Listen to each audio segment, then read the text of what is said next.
Welcome, one and all, to yet another episode of WIC TV. It's a cross-ideological space where we come together to talk about issues both political and cultural, from the silly to the serious.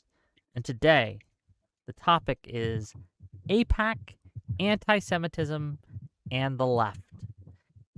Is it, and under what conditions is it, anti-Semitic to criticize or focus on AIPAC? Is there ever a line or a time where it crosses? Overall, more broadly, do leftist streamers or people who are ostensibly on the left have a problem with sweeping for anti-Semitism?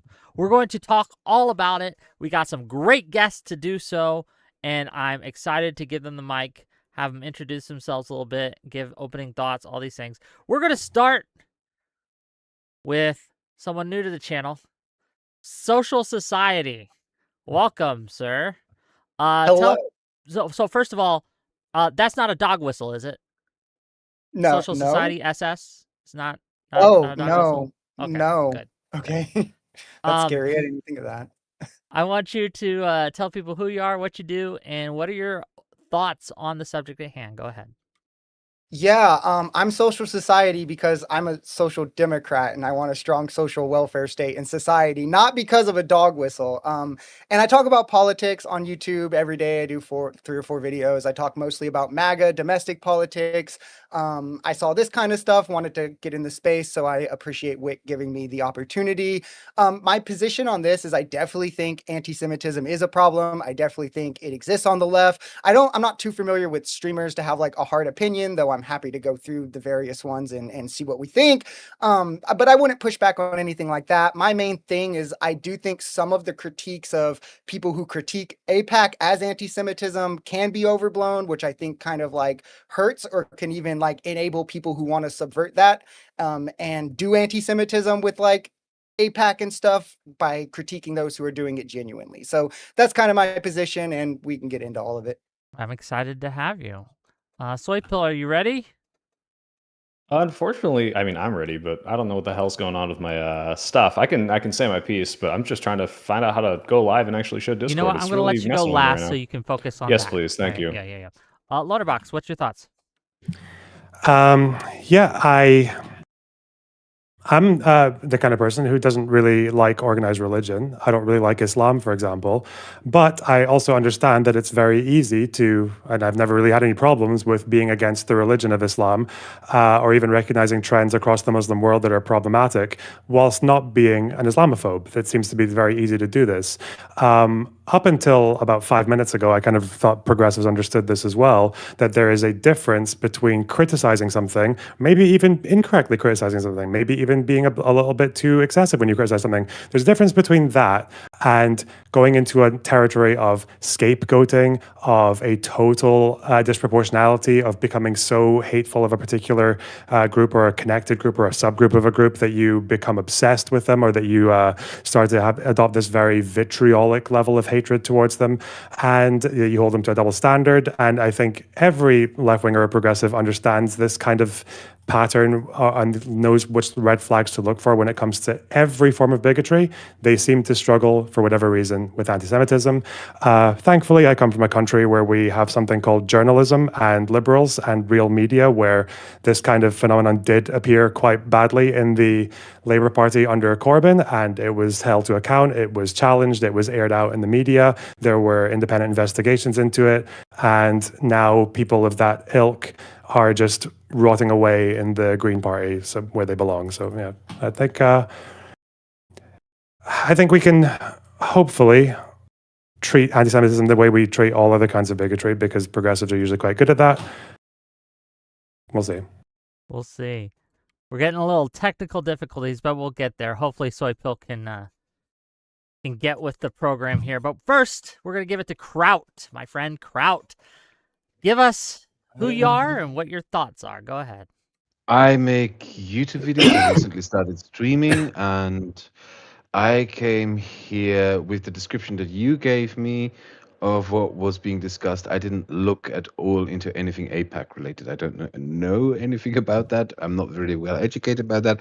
What I do know a lot about, because I studied it, was anti-Semitism in communist regimes. And in preparation for this stream, I looked into anti-Semitism in the 19th century socialist movements of France, which is often described, at least in the historical texts that I read, as the origin of leftist anti-Semitism. So maybe that is something useful that can contribute to this conversation. Well, we're happy to have Okay. you, and I guess we'll see. Maybe I should have clarified. We're talking more about modern day left, right? So the current left. But I guess we'll. Well, one can find old ideas frequently dug up and reused over and over Yeah. again, and some things sometimes don't really seem to ever really change that much. Fair enough. Well, thank you for being here, and I'm excited to get into it. And then last there was Soypill. How's it going, buddy? Yeah. I can't get it working, so I'm just. I guess everyone who wants to see me, go to the Wick channel, subscribe to Wick, and watch Wick on Wick's channel. Basically, my frustration with a lot of this discussion in recent years has been there are a lot of valid criticisms of Israel and anti-Semitism, and there are a lot of invalid ones. And you're getting a lot of anti-Semites, nipping at the opportunity to spread anti-Semitism, but also a lot of dismissive comments from people who would otherwise be supportive of things I think are abhorrent, because the critics of AIPAC, critics of Israel, get to dismiss that as anti-Semitic, and I think that's bullshit. And I guess I'm trying to come into this discussion and talk about how you can have criticisms of valid criticisms of any Jewish project or Israel without being anti-Semitic. I guess we're going to talk about it. We're going to find out. So, Lonerbox, let's start with you. Can you give us what's your, I guess, clearest example in this space of someone being critical of Israel or critical of AIPAC or critical of that project or Judaism even in a way that you find to be problematic or anti-Semitic, right? What's the clearest example you have? Like of an individual or a group of them? Either one. Pick. I don't know. Cenk, Anna, Dan Bilzerian, that Sean King guy, Hassan Piker, Kyle Kalinske, Crystal Ball, to name a few. Can you give us an example of some things that they've said that you find anti-Semitic? Yeah, Kyle is completely okay with people who believe in Zog. He literally just describes AIPAC as foreign money, which it's clearly not. He seems to be one of many people right now where this is like probably the only single issue PAC group that he seems to care about when it comes to donating to elections or into primaries. He seems to ascribe so much more power to these groups than they actually have.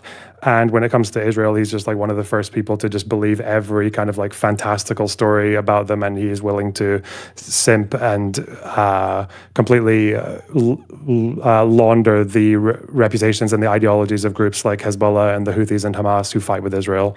So I think if you hate a group that much that you're willing to, or a subset of a group that much that you're willing to give so many passes that you would never give if a right-winger was doing any of it, then you seem to have some kind of bigotry going on there. Fair enough. Any responses to that, either from SocialSociety or Soypill? Social, why don't you go ahead? Because I just fixed it. I'm about to go live. Yeah. So. Yeah, I was going to say, I mean, with Cenk and Anna, I'm more familiar with them. Definitely agree. I think that they lost the plot a long time ago, if not always, never had the plot. I don't know if they were ever sane.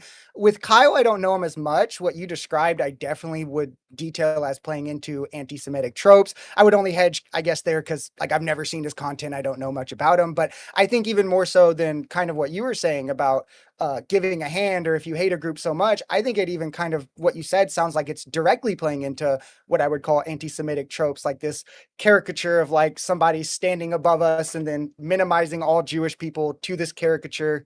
And then, like AIPAC and how they influence the elections and they have all this control when it's not really the case. Is there ever a time, how to say this? If you do think that AIPAC has outsized influence in American politics, right? If you do think that it's funding politicians for a cause that you do not support, is there a way to criticize it without being anti-Semitic? Yes, J Street does Yes. it. J Street poses itself as like a Jewish alternative to AIPAC, where they actually are more mindful of like Palestinian suffering and they support two states and things like that. I don't think anyone calls them anti-Semitic. Maybe some AIPAC people do, but yeah, like we know that they're spending a lot of money right now, especially in Democrat primaries. That they're putting money through the United Democracy Project to do so, record amounts of money. But I guess the interesting thing about it is that is not also everyone noticing that they're failing, that they are losing money, they're losing these races, even if they're spending record amounts, as they just did with Stevens against Al Sayed. And I think when you track their success rate as well, it doesn't actually seem like their success rate is all that different from other single issue groups like the NRA or Planned Parenthood, which actually reflects even worse on AIPAC because they spend more money on campaigns, like far more money on campaigns individually than these other orgs do. So they spend more money to get a roughly similar success rate or even like a slightly lower one. But for some reason, they have just become like the face of all billionaire corporate evil money.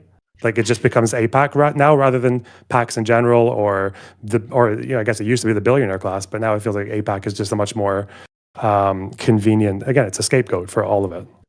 Now that you're I back, would also add, go ahead, I would like to add that like Cenk and Anna, the thing that sort of really grinds my gears about them is that they're so opportunistic. I, to an extent, don't necessarily believe that either of them are genuinely anti-Semites, but they're willing to, at the very least, use anti-Semitism and weaponize it for their own purposes to grow their audience. If you remember when Alex Jones got chased off YouTube, that is when Cenk began espousing some of the most demented conspiracy theories about 9/11 and whatnot. I think those two in particular are just people who just, they see an audience gap and they want to take it. And then recognized that there's a lot more anti-Semitism on social media and decided, oh yeah, we're going to jump onto that. We're going to try to grift an audience out of that. That is how I see these two. They're taking something, they're seeing the popularity of anti-Semitism and decided, yeah, we're going to jump on that. No, that makes sense. Soypill, now that you're back, do you want to hop in on the discussion, or now that Yeah, I mean, are you I'm ready? sympathetic to the idea that people are putting way more focus on, let's say, AIPAC. Like AIPAC is not one of the top like lobbying groups. They are one of the top like electoral spenders, especially in primaries. And I am sympathetic to the fact of like, well, why are we focusing on AIPAC so much? And people saying, well, oh, maybe it's because of anti-Semitism.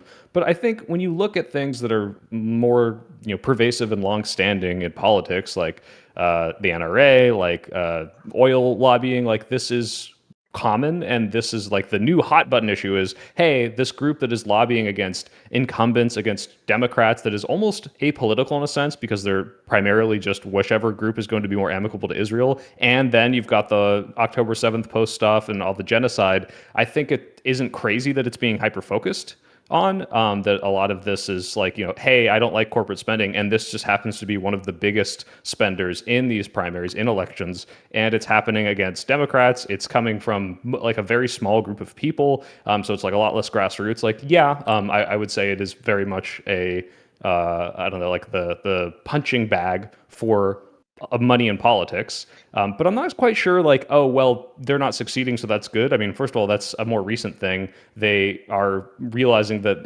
Israel, is actually going to be a more hot button issue, and they can't even label themselves as AIPAC spending anymore. They do the United Defense Project and try to just put attack ads against people that they don't like, and it doesn't have anything to do with Israel. It's just, hey, look, this candidate's bad. It's not necessarily being framed as an Israel issue or a Jewish issue. I don't know if that success rate is really indicative of like whether or not it's a good or a bad thing. It isn't necessarily also just AIPAC that is used as the punching bag here. I mean, when we look at how it is framed on social media, you all are probably familiar with Track AIPAC, who just makes shit up about who takes money from AIPAC. You're probably also familiar with like the constant, it's like this weird soup that people post about. It's Zog, Epstein, AIPAC, everything mixed together. It's never just directly AIPAC. It's never just that one group. It's like always this like amalgamation of shit thrown together and then thrown as the supposed reason. And the only thing that this shit stoop has in common is that they always try to pin Jews into it. It's always Jewish Always What's Jewish. interesting as well is like the fact that I don't know if you guys noticed this, but with AIPAC, I think through United Democracy Project, which is their super PAC, they pushed something like $24 to $25 million into Stevens's campaign. But because she received quite a bit of money from other sources as well, people just added all of it together and just said like this entire sum total is all AIPAC money. Like, so that's why 30 million AIPAC money suddenly became 60. Right. And the numbers just kept on going up from, I think even Al Sayed kept saying it was like 45 plus million, which again, I don't know why he felt so compelled to add another 15 million to why he decided to give it a 50% increase. But on that note, one of the things that Elsa and this is, I guess, the start to our game, is this anti-Semitic? And I got some tweets that we can look up. One of the things that El Sayed said during the primary, a Tavern research poll came out, and this was a few weeks before the primary, before all the plus 20, plus 14 polls were coming out. It had him down by, I think, 1 or 2. When he was asked about it, he said it was an AIPAC-funded poll, right? And he dismissed it on those grounds. AIPAC had nothing to do with that poll. Is blaming negative polls on AIPAC when AIPAC had nothing to do with it, can that be a form of anti-Semitism? Yeah, it can be, but it also isn't necessarily. I mean, like the problem, unfortunately, with a lot of these things is if you talk candidly about what is actually happening, it does sometimes play into anti-Semitic tropes. I mean, the tropes of, Jews use financial systems to control things, or like it's a small group of people doing, manipulating politicians. And like if you have AIPAC dumping lots of money as a Jewish organization to try to influence politicians, which is, you could just, that's objectively true. There are ways that you can lump that into some crazy anti-Semitic conspiracy theory. But you could just say, hey, I've been thinking that AIPAC has been doing a lot of bad things, and I think AIPAC did this bad thing. And that's not necessarily anti-Semitic, but it's very hard to distinguish between these two things because anti-Semites will say it, and then non-anti-Semites will say it. It blurs the line a little bit there. Well, question. Real question. Let's say it was a Republican candidate who is of the kind of like more populist Vance territory. He's being told that there's a poll that shows his opponent 1 point up in the polls. And he says, with no evidence, that sounds like a Soros poll. Is your instinct to just say, oh, we don't know, that might be anti-Semitic?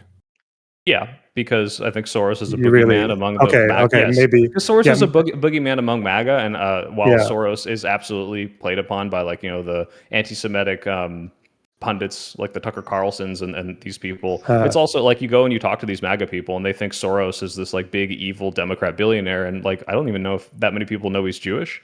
So it depends. My first instinct would be that it is anti-Semitic because that's just typically what you would see from these groups, but it doesn't necessarily mean that it is. Even though we do know that Soros funds liberal causes and things like that, right? But just to be clear though, I'm just going to say it if no one else will. Like, if a right winger did that, if they said that about a poll that had them 1 point down, I'm not super they would say, cutting someone off. I'm gonna leave and try to join back because I can't even hear you guys if you're talking.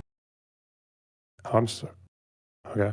I was going to say if that had happened with a right winger who's like of the kind of Vance Tucker Carlson wing, and they saw a poll that they didn't like, and where they baselessly said that sounds like a Soros poll, no one on the left would give any charitability to that. They would just say that's just like there's a total dog whistle, like through and through.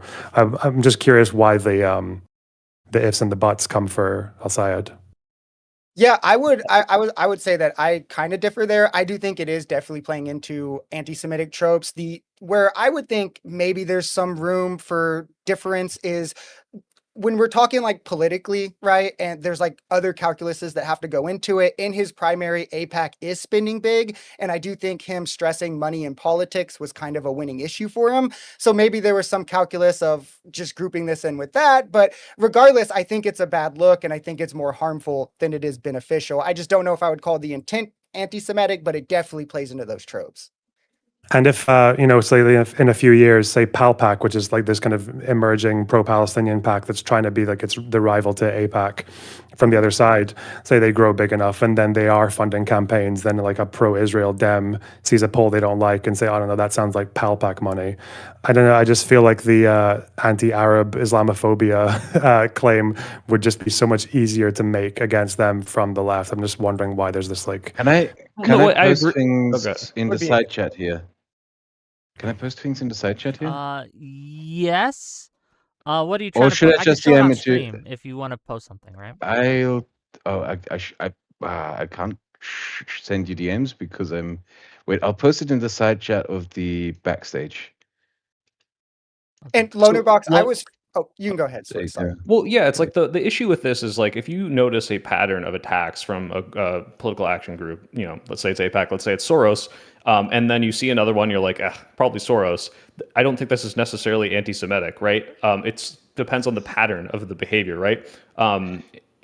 If someone were to come out, like if Kraut, a person I know to be, left wing, well educated with a German history, were to come to me and tell me, question the Holocaust, I wouldn't immediately ascribe this as anti-Semitism, even though for 99% of anyone coming up to me and saying, hey, I don't think the numbers are right, I would be like, okay, there's a good chance this guy's anti-Semitic. Like, it depends on entirely who this is coming from, what the pattern of behavior they have, who they're usually accused of this sort of stuff. And if there is a repeated, like, hey, AIPAC has been spending millions of dollars against me, and like just coming out and saying it's an AIPAC poll, Yeah. I wouldn't even immediately jump to say this is anti-Semitism. Do I'd you say see the this thing is- that I sent to Wick? I'm sharing it See. on the screen.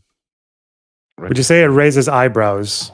Absolutely. Do you Yeah, remember this? absolutely. Do you remember that tweet by Trump? in With your 2016? streaming your audio too. How do I stop that? Hold on. You I can just mute muted it. You can mute it. Yeah. Options. Do you remember that tweet that Trump made? Hillary, the most corrupt candidate ever, and he used that red Star of David, and the outrage it caused. Yeah. Yes. Go through 2016 Twitter, look up the people who called that out, and look at what they have been posting throughout the last year, as a little thought experiment. If They you all want. they all are It's a they lesson in hypocrisy. zogging out, or is that Yeah, what a lot of them are now zogging out. Basically, that's what I'm trying to say. So since Lonerbox brought a hypothetical, what if someone did this with the Soros thing? I thought I'd bring up a real example, an actual one. Go look up the people who called that out. back Just in to the be day and clear, what it was now. we'd all consider that anti-Semitic, right? That's pretty clear. Yeah. pretty There's like obvious. literally Yeah. no other reason to use a Star of David as like a Yeah. graphic. Right. Not necessarily. She's a very pro-Israel candidate, and Trump was just trying to rile up the masses who are critical of the Jewish state and their actions in Palestine. Yeah, but he's pro-Israel. But but he's a cynical politician. What are you going to do? I think Sorry with for that Trump, interjection. I'm sorry. It just feels like there's a level of charity that's extended to one side but not the other. But I Well, think I was just gonna say, I think yeah, go in ahead. that specific example, it's a little bit different, just because for Trump there is a such strong like pattern of behavior with like the globalization stuff he's pushed, with Soros and all these other kind of like Jewish billionaires to go with something like that. That I think it makes it more concrete. But it's kind of weighing different things. I think. Like I think Do we think that like there's the degrees to it, right? There's degrees to how some people hide it, how some people phrase it. Like, I think one of the worst anti-Semites in our current media landscape is Tucker Carlson. And it became obvious way before the Gaza war broke out, way before he started even talking about Israel, when in how he talked about Ukraine, specifically how he framed Zelensky as a Jew who sacrificed Christians for a globalist cause, which is, when you say it like that, it just obviously sounds anti-Semitic, but it's not how he says it, right? There's degrees to hiding what you actually want to say. There's degrees to which you can sort of serve it covertly in. And Tucker Carlson is really, really good at sort of covertly serving anti-Semitism to his audience without them even realizing it. While others, I would argue that a lot of these Zog posters, the leftist ones, are not really good at hiding their anti-Semitism, but they just sort of, they do the thing that a lot of right-wing people did in 2016. This sort of post-ironic bullshit posting. Oh, it's shit posting. Oh, it's meme posting, when it's actually not meme posting. Let's many get ways. some examples, okay? I got our little game here, and I found a few tweets. I'm going to share them on the screen. And I'm going to start off easy. What I think is, and maybe this is just my opinion, pretty obvious. And then we're going to go to less obvious. Okay? Let me see. Let me make it big for you guys. Oh, this is as big as it's going to get. So the representative says, I'm an anti-DSA Democrat. Proudly, unapologetically, forever, crush the DSA. Gato Fuminate replies, Jewish Zionists absolutely hellbent on demonstrating that they're a singularly toxic force in American politics. Lamau, every single one of you needs to be purged from all positions of power and influence. So, is this anti-Semitic? What do you think, eh? Yes. Yeah. Yes. I think it is, and it's funny because it's the one word difference, and it's Jewish. If they had just said Zionists, and I think there's a lot of ways you can critique Zionism and not be anti-Semitic, I would have said, no, I mean, they just don't like the project of what Israel's doing right now. But the fact that they added Jewish, and like, for what reason? Like, other than like call out their Jewishness, like, I think that's pretty clear. So, well, hold on. In the hypothetical, they left out the Jewish. You would say that's probably not anti-Semitism? What? I would still Yeah, I don't think it would be. Like, if someone said Zionists is. are hell-bent on demonstrating that they're a singularly toxic force in American politics, they need to be purged from all power. If someone said that, Zionists? No, that makes it like singularly hell-bent, purged. It would be anti-Semitic still. This is the bind that you get, and again, where he just said Zionists, so it's not going to be all Jews. It's just going to be most of them. Right? And I think most of us here know who Gato Fuminate is. This would still be anti-Semitism. I want that on the record. Okay, well, as the 1v3 now, or 4, I guess, just because most Jews believe in it necessarily makes it anti-Semitic? When it's kind of like a crucial part of Jewish identity for most Jews, then yes. It's not just like a random thing. It depends on like what they're, again, this is why the word Zionist is so frustrating, because I think you would agree. I think part of it is... Hold on, you guys, look, I love the energy. You all are excited to get in here. I want to hear Soypill finish, then I want to go to Kraut, and then we can get Social Society in here. Go ahead. Right, so like the issue is Zionism means a lot of different things to a lot of different people, especially when you look at like polls that show like, what is it, 70-something% of people or Jews are like Zionist, right? Does this mean they want a safe place for Jews in the world? That's Zionism, okay? Okay, well, that's like a completely normal opinion, and if someone were to say something akin to, all Zionists should be treated like Nazis, it's like, well, holy shit, just for wanting to be safe? That's fucking insane, and that's probably a little anti-Semitic, if not really anti-Semitic, not a little.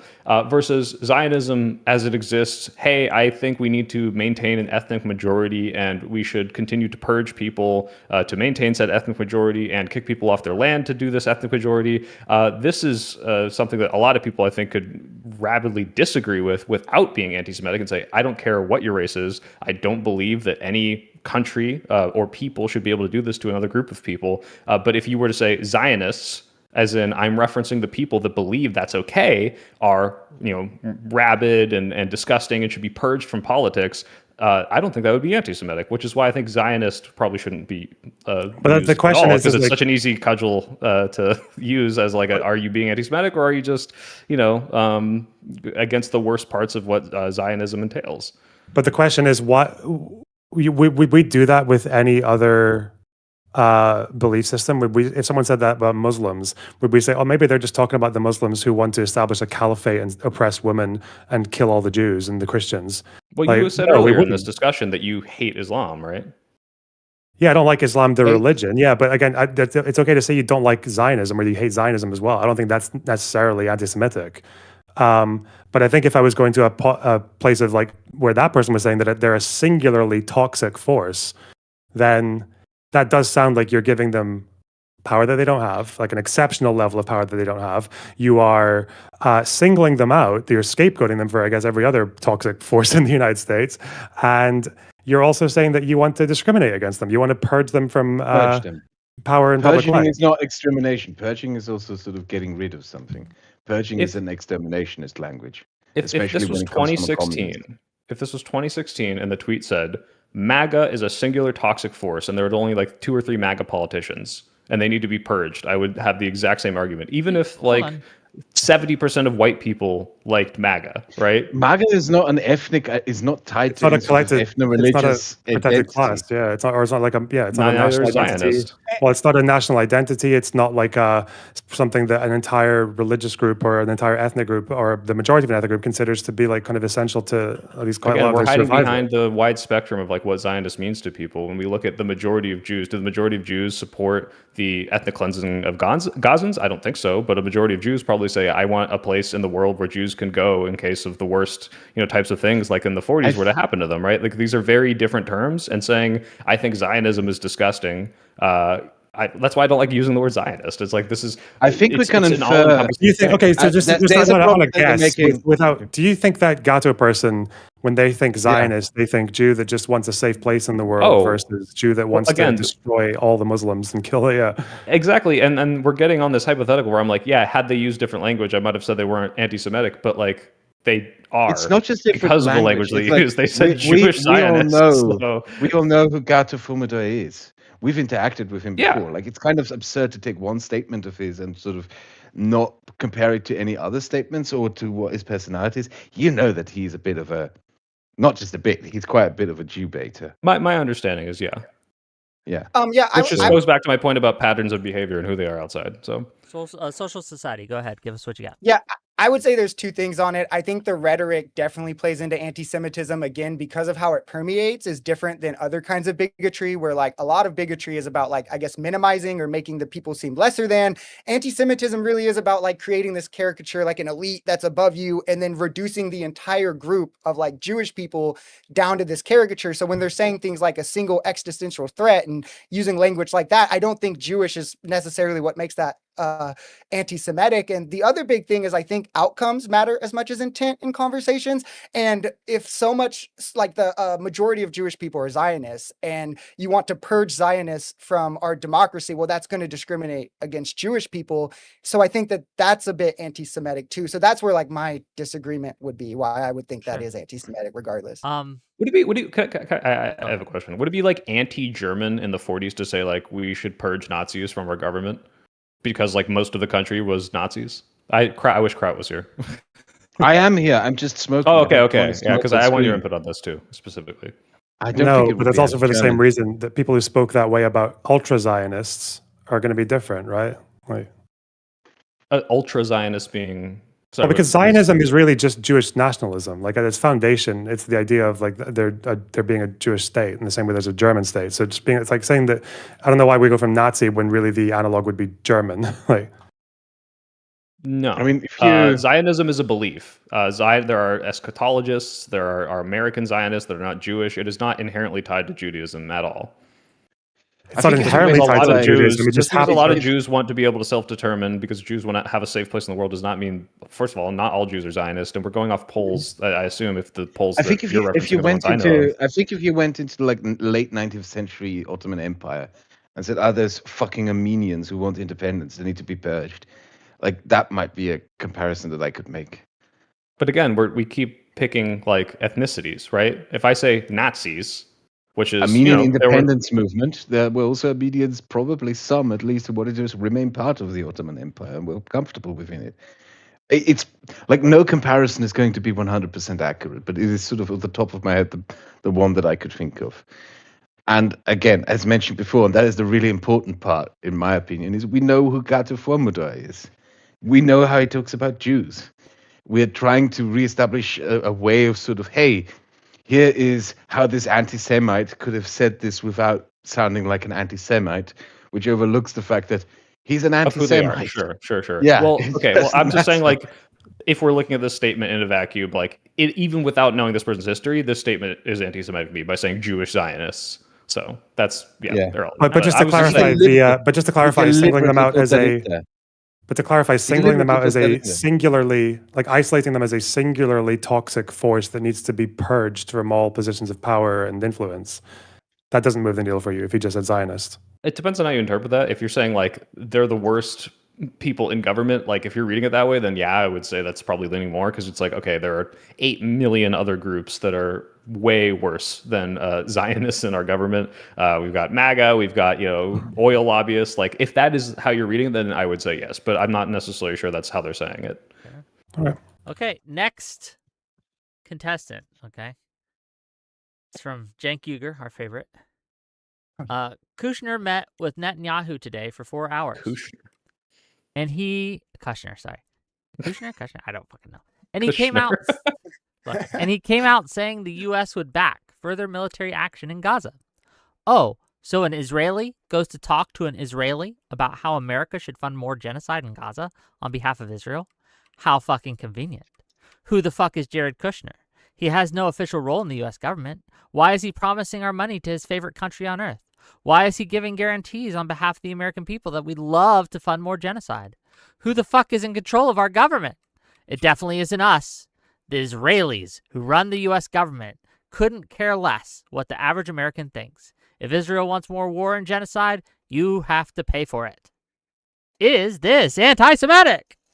Yes, because Kushner is not an Israeli citizen. Yeah, I would say so. It's pretty Zog. Kushner is not an Israeli. Yeah, I would say it's definitely the Zog stuff. A singular Israeli citizen can influence U.S. foreign policy. That's just insane to me. Like, this is a level of delusion I aspire to never reach in my 80s. That's for sure. Soypill. Unfortunately, this is the one where I'm like, okay, first two paragraphs are like, and then last paragraph is like very clearly turns this into anti-Semitic, which is our government is literally run by Israel. Like it's this is just undeniable. Like I said, we're I just want to point out that like, I'm not exactly a big fan of Kushner, but just the fact that he calls him an Israeli even though he isn't is very significant in this regard. Well, what's really frustrating about this whole conversation is, like, let's say it was even worse. Like, Cenk was like, these Jews run our government. It's just like totally unambiguous. Yeah. But then it's like, okay, but what are we talking about here? Like, take a step back. It's like, is this guy playing into anti-Semitism and making it worse by saying that Israel runs our government? Yes. Is it horrible that we have a non-government entity, basically, who is tied to the president, discussing our foreign policy and deciding how money is spent to some degree? That's also terrible. And so while I hate that this is happening, and I hate that anti-Semitism comes from it, it's also annoying that it's like, okay, well, now the conversation has become whether or not this is playing into anti-Jewish tropes and not, hey, this is a fucking insane level of corruption, and like, as much as I think we need to stop the spread of anti-Semitism, can someone talk about this in a non-anti-Semitic way so that we could talk about how fucked our government is right now? That should be the more important thing. And I say this as someone who will absolutely be on the receiving end of the rising tide of anti-Semitism. I think the corruption and the Gaza stuff is worse. One of the good ones. That's the horrible thing about this. You can actually do that. He had the choice to do that, but he didn't. No, he decided to insert that. No, he's making that's establishment it worse. rhetoric. If you just talk about good old authentic American Trump corruption, that's an establishment then talking about. That's boring. True. Okay. Well, a small break from our game. $20 from Das Vildanya. Oh, first of all, sorry. $20 from Dirty Deeds for free. Says, need more Kraut? Lighting up a cig just for you. Heart emoji. Thank you for the $20. Trib1, thank you for the 8-month membership. Wow. Sponsored by AIPAC and Jews. Well, thank you for your money. $20 from Das Vildanya. Can you ask Soypill, or really the panel, how AIPAC spending works outside of its spending through the United Democracy Project? Because I wonder if they actually know. Question to the panel. I mean, it's a very broad question, how it works. Like, I would not be able to discuss the ins and outs of campaign finance and super PACs to the degree that I'm sure that I feel like Conduit made a video on this at one point. So I just know they dump a lot of money into ads. They dump a lot of money into campaigns, and it's not done through AIPAC. They have shell PACs. AIPAC is not a PAC. It's a public affairs committee. But yeah, to what specific degree, I'm not sure what that question's asking. I can help if you want. So, wait, they were asking about besides United Democracy Fund, like what else they do? I'll read again. How AIPAC spending works outside of its spending through the United Democracy Project. Right. Well, AIPAC itself is they're like a lobby group. So they, before 2021, 22, they were 501c4, so they don't have to disclose who funds them. They used to spend not that much money at all, wasn't it? It was like less than 5 million on bipartisan lobbying. Like they wouldn't actually endorse candidates. It was after 2021, 22, where they created, first of all, AIPAC PAC, and then the much bigger one, the United Democracy Project, which is where all these kind of like tens of millions numbers come for, mostly for Democrat primaries. I don't know if the chatter is alluding to the fact that sometimes they've also been resorting to making these kind of like shell packs where they do have to disclose the funds at some point, but they don't have to do it before the campaign is over. So they make like a new pack that is just called Michigan Future or some shit like that, or it's like, it seems to be nothing to do with no connection to AIPAC, but then they do the race and then they disclose their funding after the race, and it turns out, oh, that's a lot of AIPAC money. And also for United Democracy Project, they are a super PAC, which means they do disclose all their donors. Their FEC filing shows like a list of top donors. One of their top donors is just AIPAC, which again, we don't know like all the funders of AIPAC. And for United Democracy Project, which is the bigger one, I actually spent a good few hours looking through all the top names of the top donors, up to like down to ones who donate 5 million, down to 2 million, to 100,000.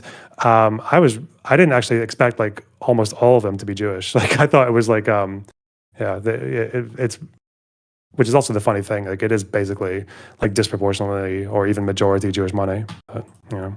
Fair enough. $2 from Lost Coyote to say George Soros killed my grandma. Sorry to hear that. $2 from the Trib One. How many Zionists are in our American politics?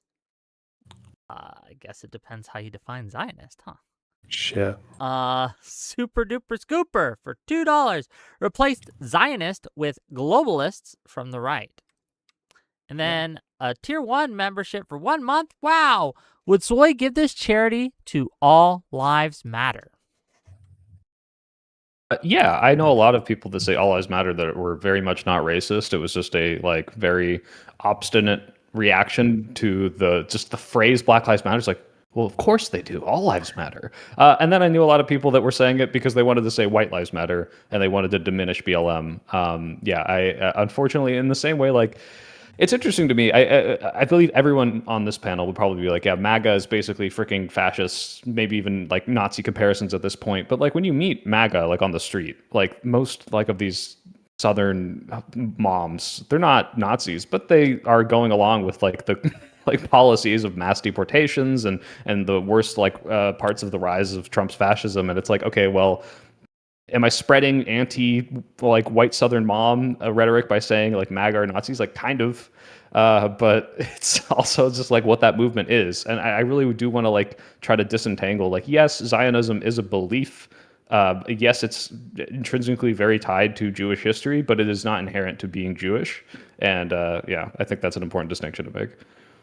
Okay. I think that really illustrates the problem we have right now, which is that I agree. Like it's the same thing when people always talk about the history of like Nazi Germany and like the fact that when Nazis were coming to power, they didn't talk about anti-Semitism all that much in the late 20s because they knew it wasn't an election winner. The election winners were anti-communism and Versailles and rearmament and all that shit, right? There's a comment that I can make for you on that one as well, because that's something that I researched became on the street. Can you put a pin in it? Oh, you're going. The thing that I just DM'd to you, Lonerbox, sorry for interrupting, is this is what Conduit just sent me a link to this video. That just pointing out that Kremlin Kyle Kalinske, I always call Kremlin Kyle, he literally refers to the US government as ZOG, as Zionist occupied. Yeah. Speaking of Kyle Kalinske, well, first of all, Lonerbox, finish your thought, and then we have the next entry.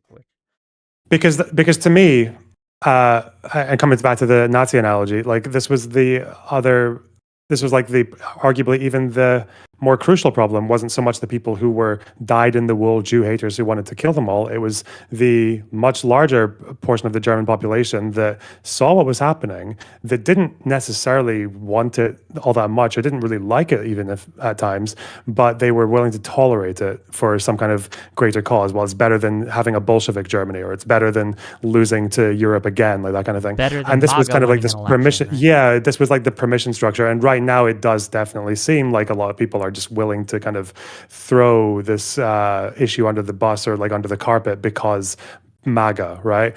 And I know that what's happening right now is that with a lot of these candidates, I don't think people like like the candidates right now, like the DSA ones, I don't know if I would call it like the majority of them anti-Semitic or say that they've crossed that threshold, but they are definitely starting to do things that I don't think would have been acceptable in liberal politics even just a few years ago, and definitely wouldn't be acceptable if they were coming from right-wingers if you just switched a couple of words around, if you just switched AIPAC for Soros or if you switched Zionist for globalist, all else equal. So, I guess that would be the more interesting thing, is I think it's quite easy to find someone like, oh, Kyle Klinsky, he's obviously miles above the bar between, okay Zionism or disagreeable Zionism, but then above that bar, there's rabid anti-Zionism or impermissible levels of anti-Zionism.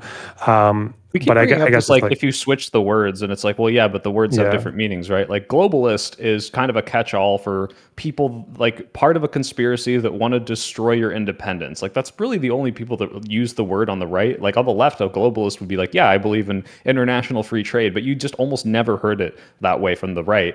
Zionist is again, like I said, it's too big of a tent of a word where it can mean a guy who believes that Jews should be safe to like whatever Israel is doing in Gaza right now is completely justified because of my Zionism. And so I think, yeah, if you switch these words, it could mean something different. But like that's because those words are completely different. It's like, oh, well, you said you hate spoons. Well, what if you replaced spoons with black people? Like not so funny anymore, is it? Like, well, it's not the same word. It's completely different. Okay. For one, I don't actually know if I've met these Jews who believe that war crimes are justified because of Zionism. I think most Jews actually who are Zionists, or who even the ones who support war crimes, seem to accept that you can still be a Zionist and not support war crimes. But that's what I'm going saying. beyond that, It's yeah, both. You could be a Zionist who doesn't support it. You could be a Zionist who does. Like this is but why that's- this word but is too big of a encompassing thing. again, that's why we don't say it for, like, we don't say Muslims when we talk about terrorists. We specify, which is why when we talk about Ben Gvir, we'd probably want to specify ultra Zionist or like a rabid Zionist versus like a more liberal one. But obviously for people like the ones that we're looking at right now, to them there is no good Zionist, right? There's no okay Zionist. It's all unacceptable. It's all genocidal. It's all racist to the core. It's all ethno-nationalist. It's all genocidal to the core. And these are the ones where we'd maybe go and consider them bigoted. But coming back to what you're saying, I don't think there's much of a meaningful difference between reflexively calling everything you don't like AIPAC and calling everything Soros, because Soros does fund liberal things. If it's and right-wingers everything. who don't Can I like just them. ask- Like for example, wait, because I want to agree with Loner. Like if it's you're doing it for literally everything, that's when it starts to play into these anti-Semitic tropes, right? Where it's like, okay, Kyle Kalinske or I'll say it, or any of these people like noticing a pattern of AIPAC attacks on them. Okay, that's not necessarily anti-Semitic. That is literally they're attacking you and you're fighting back. But if I think this is the example of these Moroccan migrants coming into Spain, where there was some conspiracy about like Israel did it, and Kyle Kalinske just basically is like, yep, Israel.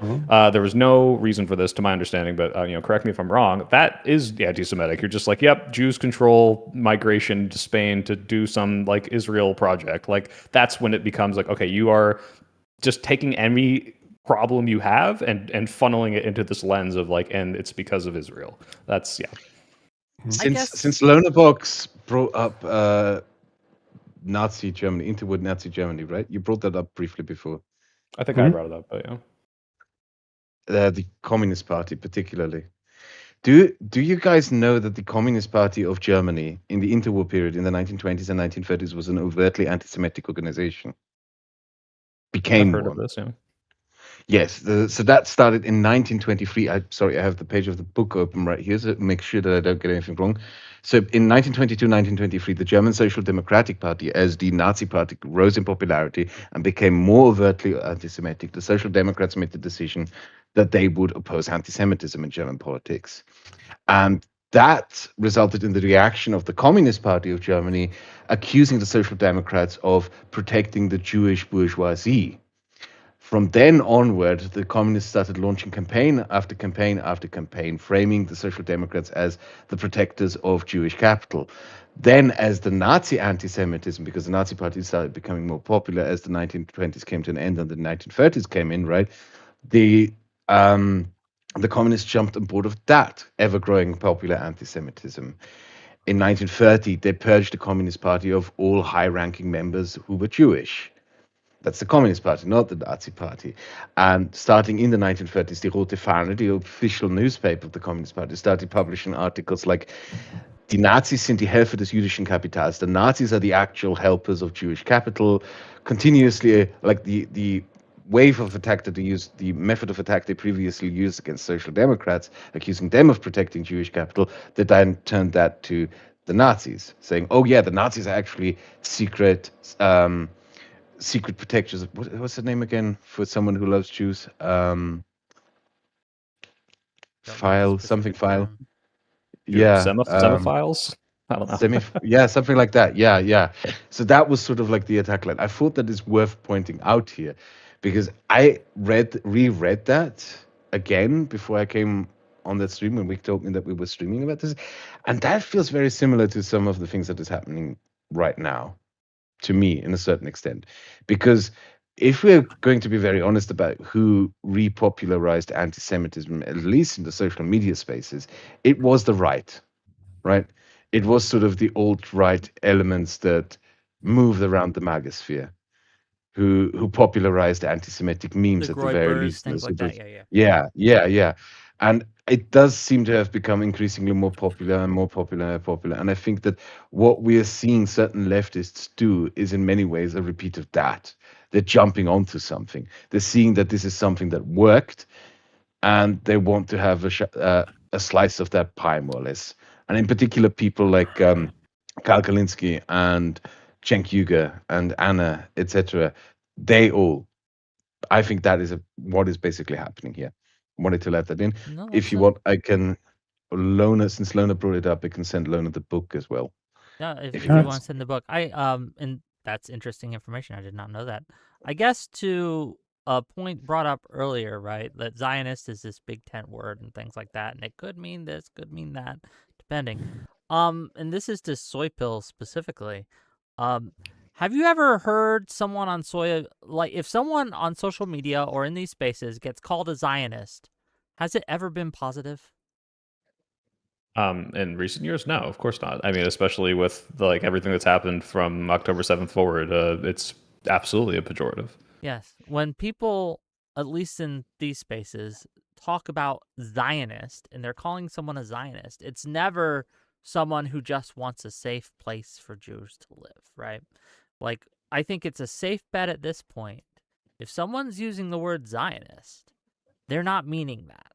They're meaning... Well, I think people attacking people with the word Zionist usually don't mean, I hate people who want a safe place for Jews. But when Jews say, I'm a Zionist, a lot of them are like, yeah, I do believe that there should be a safe place for Jews in the world. So it's like you've got people attacking people to say, I think you're disgusting for what Israel's doing to the Palestinian people.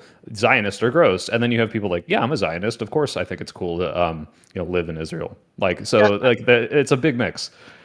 I think Brad Lander's a good example of that. He calls himself a liberal Zionist. And when he goes on like CNN and stuff, like Dana Bash refers to him as a Zionist and things. And I don't think they have necessarily negative connotations. But I do think, just from what I've seen online, is it's definitely adopted a negative connotation online. I'm curious for Loner or Kraut, do you guys think there's a way to critique Zionism that isn't anti-Semitic? Yes. Like, how would that look? So how would that Yes. look?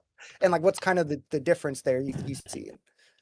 One really obvious one is that they tried to build a country in a place that people already lived there. And they were so fucking, if you look at some of Herzl's diaries or his responses to Arab leaders at the time, he is so unbelievably naive in just saying like, yeah, we'll come, we'll bring we'll bring some like European farming methods and we'll build the place up and it'll be good for everyone. And there's no problem here. Okay. Like they were in denial and they were so blissfully unaware for like decades that there was this emerging Arab national group amongst these peasants. Cause the peasants at the time were just they were mostly illiterate, like they didn't really care about politics and they lived in an empire. But when there was this emerging Arab national movement, the Zionists took decades to acknowledge that it was a thing. And then it wasn't even until till the 20th century when they started to acknowledge that actually, okay, not only are they a group that lives here, they're a sizable group, and they don't actually like us, because why the fuck would they like us? It took them so long to get there. And obviously, yeah, if the idea you're going to have a Jewish majority in this place and you're going to build up your settlements in a way that doesn't just take a small enclave, like a small strip at the beach or anything like that. It's like you stretch out and go across the territory, leaving an Arab majority area above and below you. And then you build a little triangle of settlements down in the south so that you can claim all of the Negev. Then obviously it's like you're asking for a fight. Like, and they should have known this. Some of them did, some of them very early on did, but most of them just denied it. They just thought there would be some kind of peaceful solution. They would just peacefully accept. Yeah, of course there are problems with Zionism, but again, also I'm almost actually. I will also comment on the question because it's so fucking annoying when people say, and I'm not accusing you of doing this.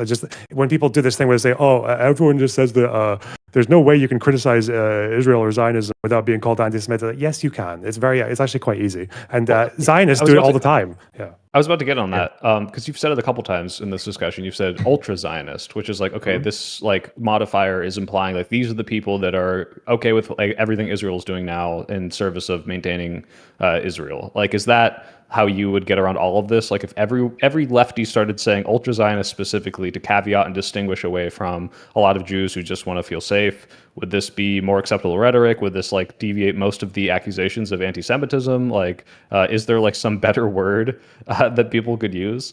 Yeah, well, there should be, but you can't use ultra-Zionist because, again, a lot of these people are already using ultra-Zionists to just mean all Zionists.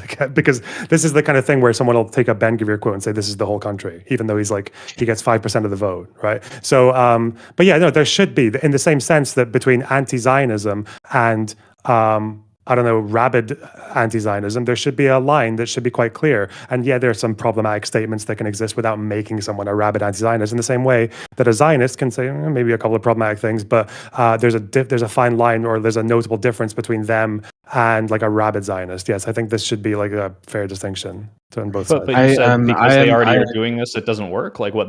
Like if they're going to use it and like capitalize on any and all words that we use to try to distinguish people who want to do like abhorrent war crimes and people who just want a Jewish state, what do you do? Like, is there a word you can use? Like, okay, there are ways Zionists to do it, but like, what is the word that you can do where someone, not like gato fumigate or whatever, but like say, I mean, unless you guys, I don't know, everyone thinks I'm an anti-Semitic tanky super now, but let's just say Wick. Wick is very clearly not anti-Semitic, okay? Wick really wants to call out Israel. What word can Wick use in a 140 character tweet that is not Zionist to describe the actions of these, Israel's government as terrible? I think you look at a lot of the Israel's government right now is terrible. Why would I need a? You can call them right-wing Zionists, or you can just call them right-wing Israelis, or just even right-wingers, or you can call them kahanists. So, like, yeah, obviously, like even ultra-Zionists, I think, is fine because again, it has to be. I'm talking about what is acceptable for good faith people and not fucking retards. So, like, if anything's whatever, it can't stop other people misusing it. But yeah, kahanist is a good one because that's what Ben-Gvir is. That's what Smotrich is. If you want to say Netanyahu, he's a right-winger. He's But it's just like we do this with any other nation. Like we know that not every American is Trump, so. Or every pro-American is Trump, if you want to put it that way.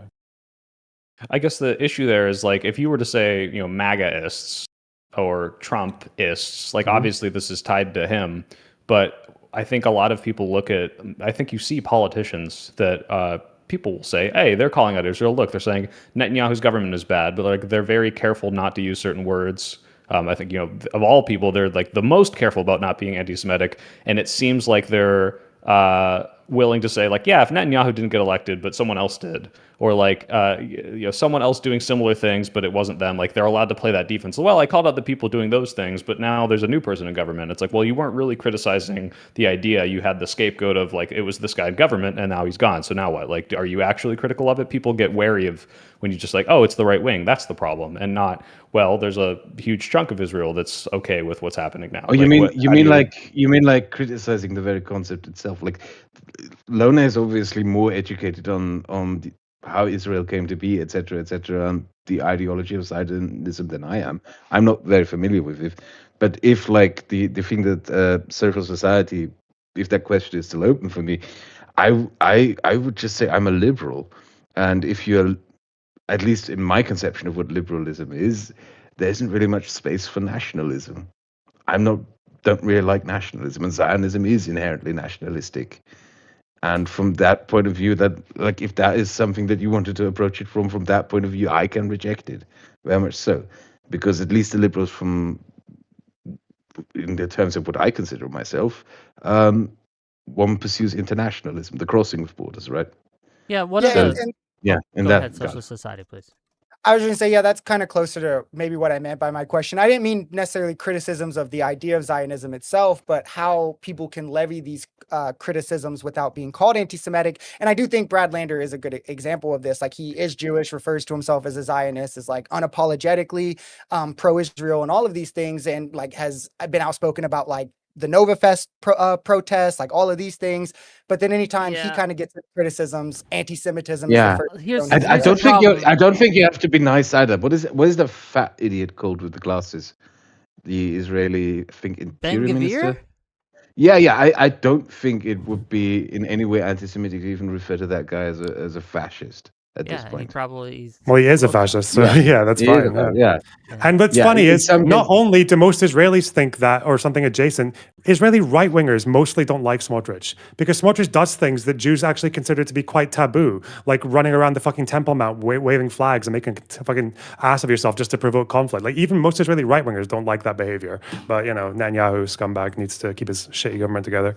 To answer your question, Soypill, I don't know who. Maybe you could tell me who you're referring to as an example, like someone who says they criticize the Netanyahu government, etc., but they're still I think the most permissive recent of like person I could think of was maybe like McMorrow said stuff like this, but I'd have to go back and look of like the Mallory, people. like okay, Mallory sorry, go on. McMorrow, yeah, it was like the one I Yeah. can think of that comes to mind, but I might be wrong even on that. It's like certain recent candidates where like, how do you distinguish the guy who's saying like, hey, Israel is doing terrible things from the other candidate? Well, the other candidate's usually the other Democratic primary candidate's usually saying something like, I condemn Netanyahu.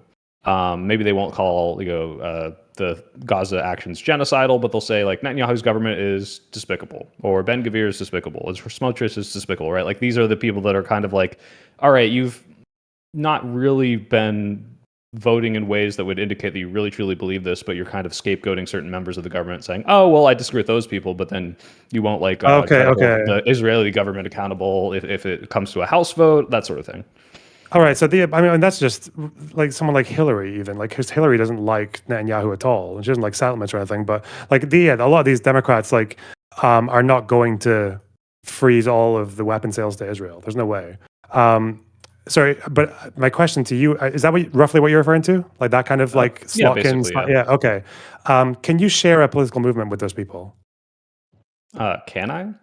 Yeah, could you? Would you be comfortable sharing a political movement? Yeah. Okay. Yeah. Are you more or less or equally comfortable sharing a movement with someone who thinks Israel and Zionism is a cancer on the planet? They are controlling American politics, and it's actually based when Hezbollah fires rockets at them. Well, I mean, saying I rabidly oppose Zionism and we need to do everything in our power to hold Israel accountable is one thing. Saying it's based when Hezbollah fires rockets, I guess that's when I start to be like, eh. But it's funny because, like, look at the two things we're weighing right now. It's like, am I okay with enabling Israel to continue their actions in Gaza, which is going to kill far more people than Hezbollah? Or am I pro-Hezbollah, which is like, okay, socially taboo, normative, or like whatever the norm is, like you look like you're pro-terrorist, and yet the other group that you're referring to here, which I already said, like, hey, I share a group with these people. It's, hey, I'm cool with what Israel's doing in Gaza, killing tens of thousands of people.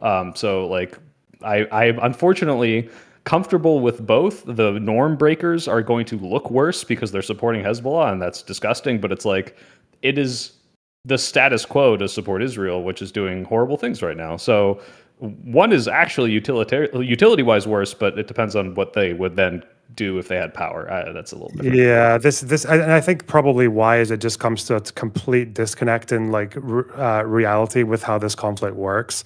The problem is that like, America is not enabling Israel to do anything in Gaza. Like, you understand that, right? You understand that what enables Israel in Gaza is the fact that there's another military on the other side that has never said they're going to give up and literally tried to kill as many Jews as possible in Israel on October 7th and said they want to do it again and said, if you give us any breathing room, if you give us any space to rebuild our forces, we will do the same thing again. That's what's enabling Israel to keep bombing Gaza. It's the fact that there's literally another fucking army on the other side that's trying to that's trying to destroy the entire country, that does not want to stop fighting. So America can say, stay within the rules of war, and they can, people like Biden can pressure Israel Israel to send more aid into the Gaza Strip, and they can do things like they can make sure that there's an evacuation in weapons Rafah. sales to say, hey, Well, you guys are you can going say- too you can- far. Yeah, you can could- say stop weapon sales, and some countries did do that. But then obviously, if you stop weapon sales, then what you're also doing is you're stopping your leverage. For one, I don't know why. What's the point of leverage taking- if we're not using it? I don't understand. Well, I guess America we're going to does- get but into America- like a but America- genocide conversation. But America does use the leverage. Biden used leverage. Israel did things they did not want to do. The government of Netanyahu did not want to pause before going into Rafah. He wanted to go in with no plan to evacuate the million plus people who were living there. Netanyahu did want to use 2,000 bombs, 2,000-pound bombs that Biden froze. He did want to use 500-pound bombs that Biden froze. Where's that gotten us though? Like, is the consequence of how bad it's gone now like that much different than if we had said, hey, we're using all of our leverage right now in one big fell swoop? Like, I'm not quite sure what the alternative history that we'd be looking at is if we had decided to try to stop arms sales like 4 months into this. Then now, if America, it's like, if America stopped arms sales, which particular arms does America give Israel that you're like most upset about? I'm not specifically upset about any. I'm saying we Okay, do you give think them they should stop weapons and giving- money, okay. and we should. Should they stop giving Israel JDAMs? I don't know if they give them JDAMs.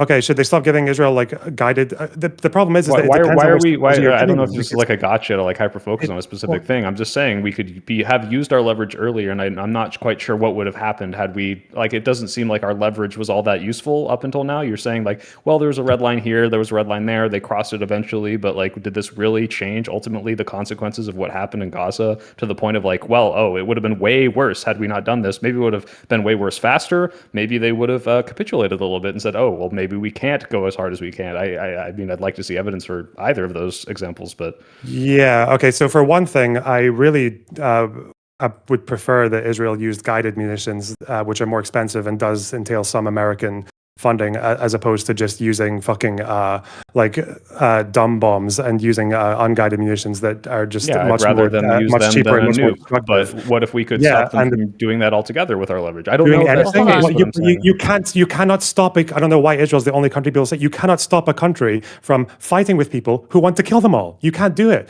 At the end of the We day, do this all the time. America What are you can- talking about? We could. That's how we form peace plans between warring countries. There's like You civil form wars peace that we plans stopped. when- Like what?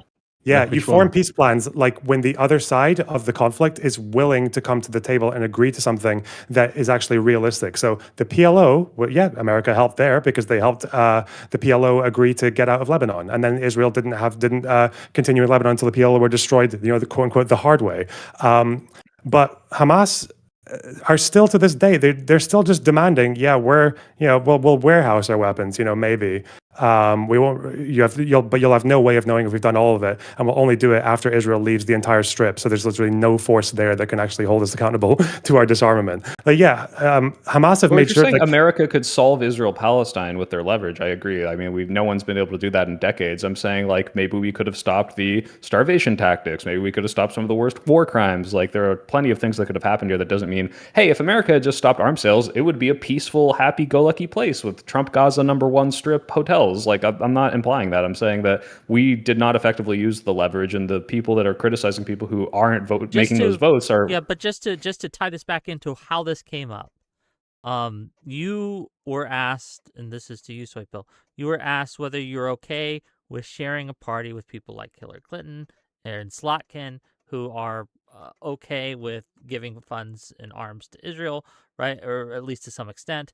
And then you were asked, okay, are you also okay with being in a party or being in a political coalition with someone who thinks Hezbollah is based, right, and things like that? You made the comparison that these were similar, right, in nature, right, and that one has more of a stigma than the other, and that's why we're talking about this now, I think. So I just wanted to ground. But it sounds like Right. Soypill is not. But it sounds like Soypill is not actually too sure on whether one is more destructive than the other, right? That's why. Yeah, that's why. Because at least the you're Hezbollah making the supporter might points that freeze you all are. of Israel's arms, and that somehow would reduce the suffering more than the pro-Hezbollah guy. Is that roughly what you're getting at?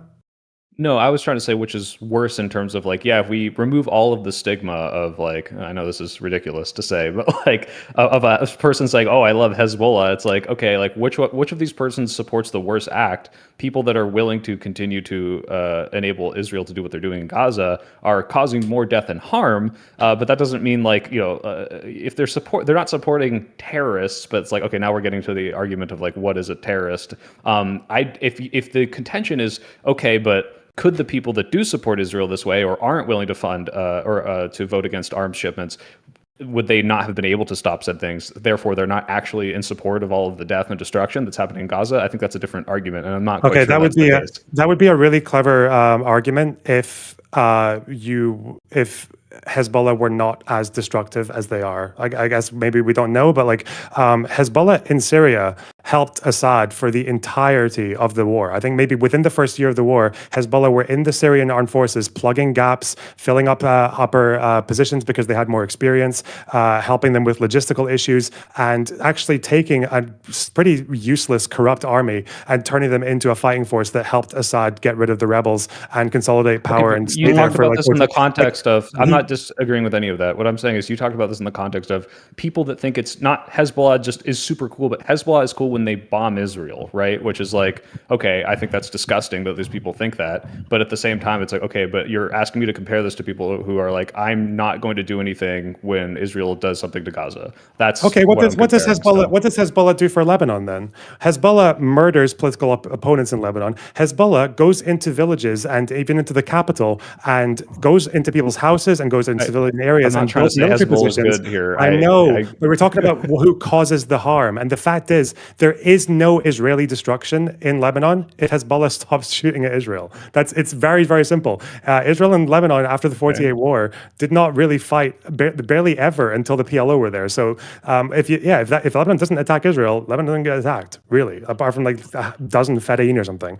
Same thing with Gaza. If you pull all American arms from Gaza, then what you're doing is there's no more prospect of any Democrat being able to twist their arm and say, oh, you have to do this or that, otherwise we're going to freeze this weapon shipment, or we will freeze this weapon shipment because you didn't do this. Have we ever done this? Like to yes, the degree Democrats that we could have done actually that. effectively like changed their prescriptions in Gaza? You're an American exceptionalist, Soypill. You think America has more power over this conflict than they do.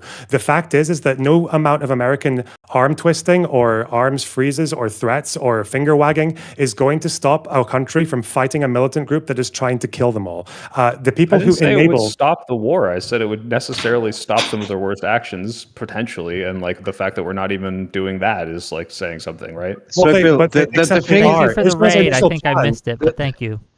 Israel's initial plan was to not even send aid into Gaza. The Biden administration had to convince them to do that quicker than they were actually planning to. They were going to probably, and again, that's like that was a matter of weeks difference of potentially getting aid. We know the difference as well because look at the difference even between Biden and Trump.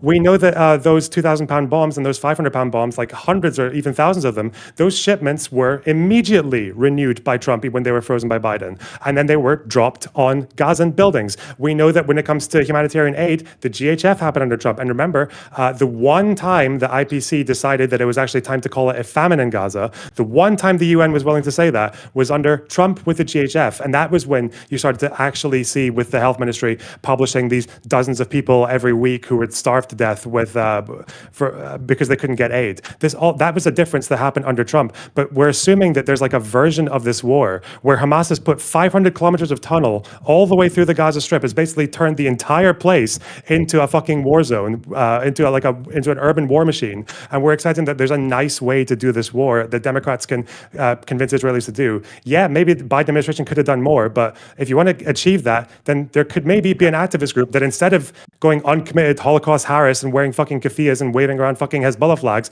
they could have said, we have some conditions, make your arms shipments conditional on this, this, and this, and this that's actually feasible, rather than this, well, America has the power to end the war, America has the power to just turn this into, I guess, one of the nice wars that's urban. You're arguing against like 6 different positions, not all of which I take, and I'm a little like, that was like a whole like Lonerbox Israel spiel, but what I said was, hey, I think there's entirely many things that could be done with leveraging our power, and like these small little caveats here and here are ultimately not making a big difference to the Gazans. And the idea that we can like make some big push of like, hey, we're going to stop all arms shipments, that doesn't mean the war ends tomorrow, but it's like you yourself are talking about, hey, look, Biden was able to do some of these things were better for Gaza and ultimately didn't affect much because these weren't giant leverages. We didn't leverage the entirety of weapon shipments. We did small little caveats here, small little caveats here, and even those were still marginally better. But like, isn't that to the point that we could be doing way more with a giant arms embargo then?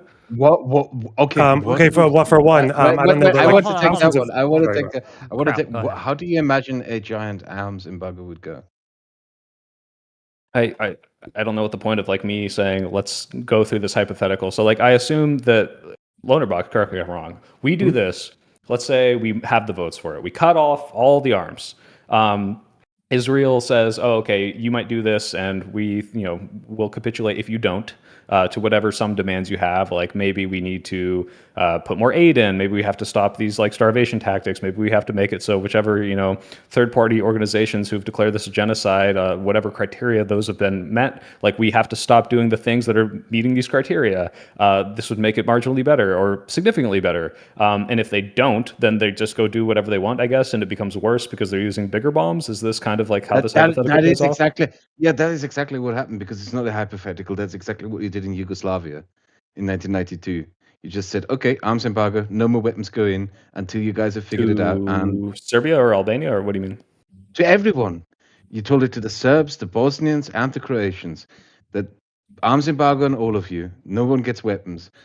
Didn't end the war. The war got worse as a result of the arms embargo. I would have to look into this more specifically, but It's also also- it's it's a lot also more like- complicated because we like sent our troops in and like affected the war significantly, right? But was that You in sent your reaction to troops that, in or- 1994 as a reaction to the genocide when the Serbs Right. started bulldozing the Bosnians into mass graves. right? Okay, for one thing, just a couple of small differences. I mean, 2,000 pound bombs, or 1,800 of them specifically, and 1,700 500 pound bombs are not actually small differences. Trump, when he came into office, Israel froze aid shipments into Gaza for 3 months. Okay, it was like 2 weeks in one area of Gaza under Biden. Okay, the difference between 3 months of no food and 14 days. Come on, it's an enormous difference. The difference between evacuating Rafah of 1 million plus people before you go in to attack the place is an enormous difference. If you're going to know what would happen, do you know which faction in Israel wants America to stop? I'm confused. to So cut off first from of all, Israel? Like, so the Just- implication just here is hold like on, had hold on. I'm gonna give you the mic, Soypill. But we are, I do want to get this back onto anti-Semitism at some point. But this is useful information. $100 from Slicky D to say liberalism is not optional. True. 1,000 ARS, which is like $10, I think. I don't know. Hunter Biden 2028. Fair enough. $5 from Bad Company. Spiel equals the reality. I love how Soypill can just refuse to engage with the facts. LOL. got me. Does he? $5 from OV959. Wick, can anyone on this panel try to restate Soypill's position? It's always, I am not saying that. Let's give it to Lonerbox. Can you restate Soypill's position? I'm curious. on this question about whether you could share a movement with the Yes, pro-Hezbollah yes. guy or the Slotkin guy. Yes. Yeah, it seems to be Slotkin is in this position where she says she condemns Netanyahu and she thinks there should be some arms twisting here and there, but she's not going to do an arms embargo. And that means she might even, as a utilitarian, potentially be enabling more suffering than the pro-Hezbollah person who would do an arms embargo. Yeah, Is that an that's accurate exactly right. representation? Okay. Who in Israel do you think wants to separate from America most? What faction? Ben This is, Clear. It's the right Yeah, wing. is this the far Ben-Gvir. right? Yeah, it's those people. Yeah. Yeah. And there's a very good reason for that. Is because Israel does not need American weapons to kill every person in Gaza, right? Carpet bombing is not expensive, which is why like the Tokyo firebombing or the firebombing of Dresden, which killed like tens of thousands or hundreds of thousands of people in the space of a couple of days. These were done with like Lancaster bombers and B-29s and cheap bombs that don't have incredibly expensive guidance chips inside them. Israel has the bombs. What they struggle with maybe, or with American technology, is the guidance systems, the Iron Dome, the drones where you can have a small munition that takes out like 4 soldiers and not the 10 people who are within a few meters of them. Like that's what Israel gets from America. That's like the special technology that American-Israeli cooperation gets. As soon as America stops with arms to Israel, then people like Ben-Gvir, Netanyahu, that's the leash off. There's no more fucking grumpy Democrats going to come in and start like twisting our arm to do things. Well, okay, everyone's calling it genocide anyway. Maybe we can actually just fucking do one right now. And at that point, would we not say, okay, not only are we reducing arms, we're also going to sanction you for being even more genocidal and using these indiscriminate bombs and just killing civilians like in mass, like it was World War II. Like, yeah, like there are other things that would happen after this, but the idea that our leverage stops at the weapons is not really salient to me. America we don't give weapons to Russia. We have leverage over Russia right now. We're sanctioning the fuck out of their economy, right? And what's Russia do? They're continuing to do more damage, and they're doing it actually in a much more indiscriminate way than Israel is. So would they do it less if we sent them arms and said, all right, like we'll give you the best ones and we'll take away the best ones if you like this doesn't really apply, right? It depends on which arms. If the arms are just like the weight of bombs, like 2,000-pound bombs or 500-pound bombs, yeah, I'm for freezing those. But if it's like guidance systems so that they can actually accurately target, and like say there's a target in Israel that's like, okay, they're saying there's a Hamas commander, he's in this building, we're doing it with or without. To Russia so they could kill fewer civilians because why would they're you? literally Exactly. I know, I'm not saying we should actually do this. This is fucking insane. Yeah, but Russia. Hold on. You're all talking over each other. What Soypill here is saying, to translate, Soypill is saying that the argument you're making is that we, by giving them the guidance systems, we actually decrease the harm done, and things like that. So why not give Russia the guidance system so they could kill less civilians in Ukraine? That's because Russia has an ally. Russia is not also, an ally. No. It's not. It's more because Russia like will literally aim past the military and past the front line towards cities. Target civilians, right? Yes. So it's like giving them more accurate bombs is irrelevant. Israel does this too. You think Israel's just targeting civilians randomly? Not just targeting civilians. They absolutely target civilians on purpose. I've read several articles about like, hey, like there's no other explanation as to why they did this thing other than they were intentionally targeting civilians. I understand. Yes, and UN reports have been saying this for decades, and then a year or 2 years after the war, Hamas, Islamic Jihad, and they're to solve their own internal political problems, will say, actually, yeah, those police officers that the Goldstone report said were all civilian, actually, the majority of them were our soldiers. Sorry about that, guys. Yeah, that's what happens. Because of that specific article, we're implying this is never happening. This always happens, as in the sense that, like, every single civilian targeting is all fake from Hamas. Is that what you're saying? That's exactly what I said. No, it sounds like what you're implying. If it's not, please correct me. Okay, so what actually happens is that going to Gaza and just calling some people, first of all, Hamas actually have like a public, I can show you as well, they have like a public announcement at the beginning of the war where they say, and they've said in the past, that if you are a local Gazan and you get contacted by an org or by someone from the outside, you have to refer that to the authorities. And they also have instructions saying, do not say this, do not say there were militants, do not say where the resistance is operating from. Say everyone who died, if there's casualties, was an innocent civilian. If you say otherwise, UN officials have literally been booted out of Gaza for saying the opposite. So you can't just go to a random fucking Gaza. Were there militants in that building across the road? Because if they say yes, they're going to get executed, or they're going to have their entire life fucking destroyed, or they're going to get hunted down by Hamas. It's not a good methodology, and the UN just keeps doing it. What percentage of the 80,000 dead people are Hamas? I don't know, and you don't know either, but we're talking about whether or not Israel targets civilians. So when we're saying, I don't doubt that they have hit civilians, I don't doubt that soldiers or criminals within the IDF have targeted civilians, but the question is whether or not as a matter of policy, the IDF is just like from the top down saying there's a building there, civilian. So when you say they're targeting civilians, do you think that what you're just saying there are some war criminals in the IDF that are disobeying their own rules?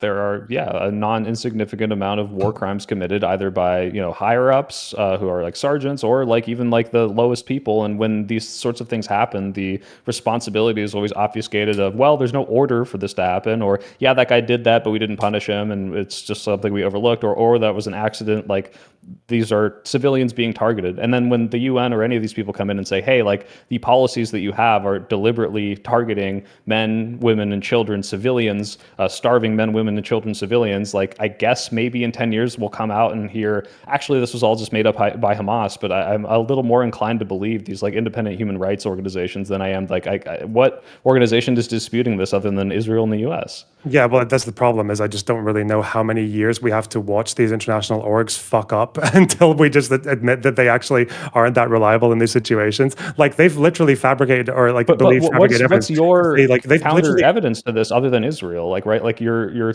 believing like Israel doesn't let the reporters in, so it's like the only people you have to say, well, this isn't true is Israel, right? Well, can I ask you just I just find like I find that incredulous just on the basis of like, okay, it would be incredulous who do if we that was believe? my The opinion. people who are It being would be- accused of the thing, or all of these people from independent nations who are saying, hey, based on the evidence and are scholars of what constitutes genocide and what constitutes war crimes, hey, these are the things that are being genocidal, and this country has genocidal intent. And yes, I admit Smotrich and Gavir, and they're in the government, and they are in charge, and they are genocidal and fascist. And if we didn't give them weapons, they would be bombing even more people. And if Joe Biden didn't have this leverage, they'd kill millions with even more cover bombing. But they don't target civilians. Like this is ridiculous. Like I don't know what the fuck you're saying. Again, the fact that you just said carpet bombing is betraying the fact that you have no fucking idea what you're talking You about. said With it. greatest You said respect. carpet bombing. You I didn't talked say about that. it like it was in I Dresden. said different carpet thing. bombing in Dresden, but it's not happening in Gaza. That's not You carpet were bombing. comparing it to that. You were comparing it like this is what would happen wasn't had Joe comparing Biden it. not I was- used his leverage. You said if we Okay. didn't give them these things, this is what they would be doing. It's like, okay, well, it sounds like they clearly wanted to be doing these even more genocidal civilian targeting things. Like this is what I'm saying. Well, I know that people like Ben Gavir might want to do that, but again, when it comes to, first of all, when you say all the human rights orgs and all the scholars, first of all, you are exaggerating like the multiplicity of sources there. They are all taking from the same source. They all use the same methodology. All they can do is call the IDF. The IDF will say nothing, or they'll say militants, but they're not going to share their intelligence with a fucking UN org. Like no country would do that. And then second of all, they go to Gaza and then they just ask some people, and they ask people who are living in an authoritarian regime under the thumb of Hamas, and they'll literally fucking die if they admit that there was a militant who in a strike next to them. So that's all the scholars, all the organizations, all of them. Like, they're all going. I don't know, Soypill. Soypill, I don't know what to tell methodology you. is so flawed that you're the one who's like Is, figured it out. is it I don't know what to anti-Semitic? do. We love Just real asking quick, these- and I want to ask Soypill, I don't- Lonerbill. I want to ask Lonerbox this: is it anti-Semitic that Soypill is sweeping for these organizations that you claim are fabricating evidence? Is that anti-Semitism? No. He didn't claim they were fabricating, right? You said they were misled by the authoritarian. I'm saying that they literally have no way of getting like the truth of the matter, and they just conclude anyway. And they even admit this. They'll just say, well, if there's doubt, we'll just say civilian until we're proven otherwise. And then we just have to, because literally when we count the dead, we are only doing it on Hamas's terms. So the reason that I know, for example, when Amnesty said this strike on the Al-Dus family killed like 15 people and destroyed this building, and there was no evidence of any military target anywhere. The fact is, like, they put out the report, and I just have to wait for 2 years until Islamic Jihad starts publishing a drip feed of their dead commanders. Like, oh, one of that guy's called Al-Dus. Oh, he died in the same place on the same day. Oh, he was actually in that strike. Shit. Oh, well. Like, we literally are just doing it on their terms, but they could have hidden that information forever, and we would always assume civilian by these human rights org standards. So that's one issue. The second one is just to say that it doesn't seem like we disagree that war crimes are taking place in Israel and that they have and that they've happened. It's just the question about like there's only so many war crimes that the U.S. government can stop by doing arms embargoes or by twisting Israel's arm. I don't understand why we think that America can stop all this from happening.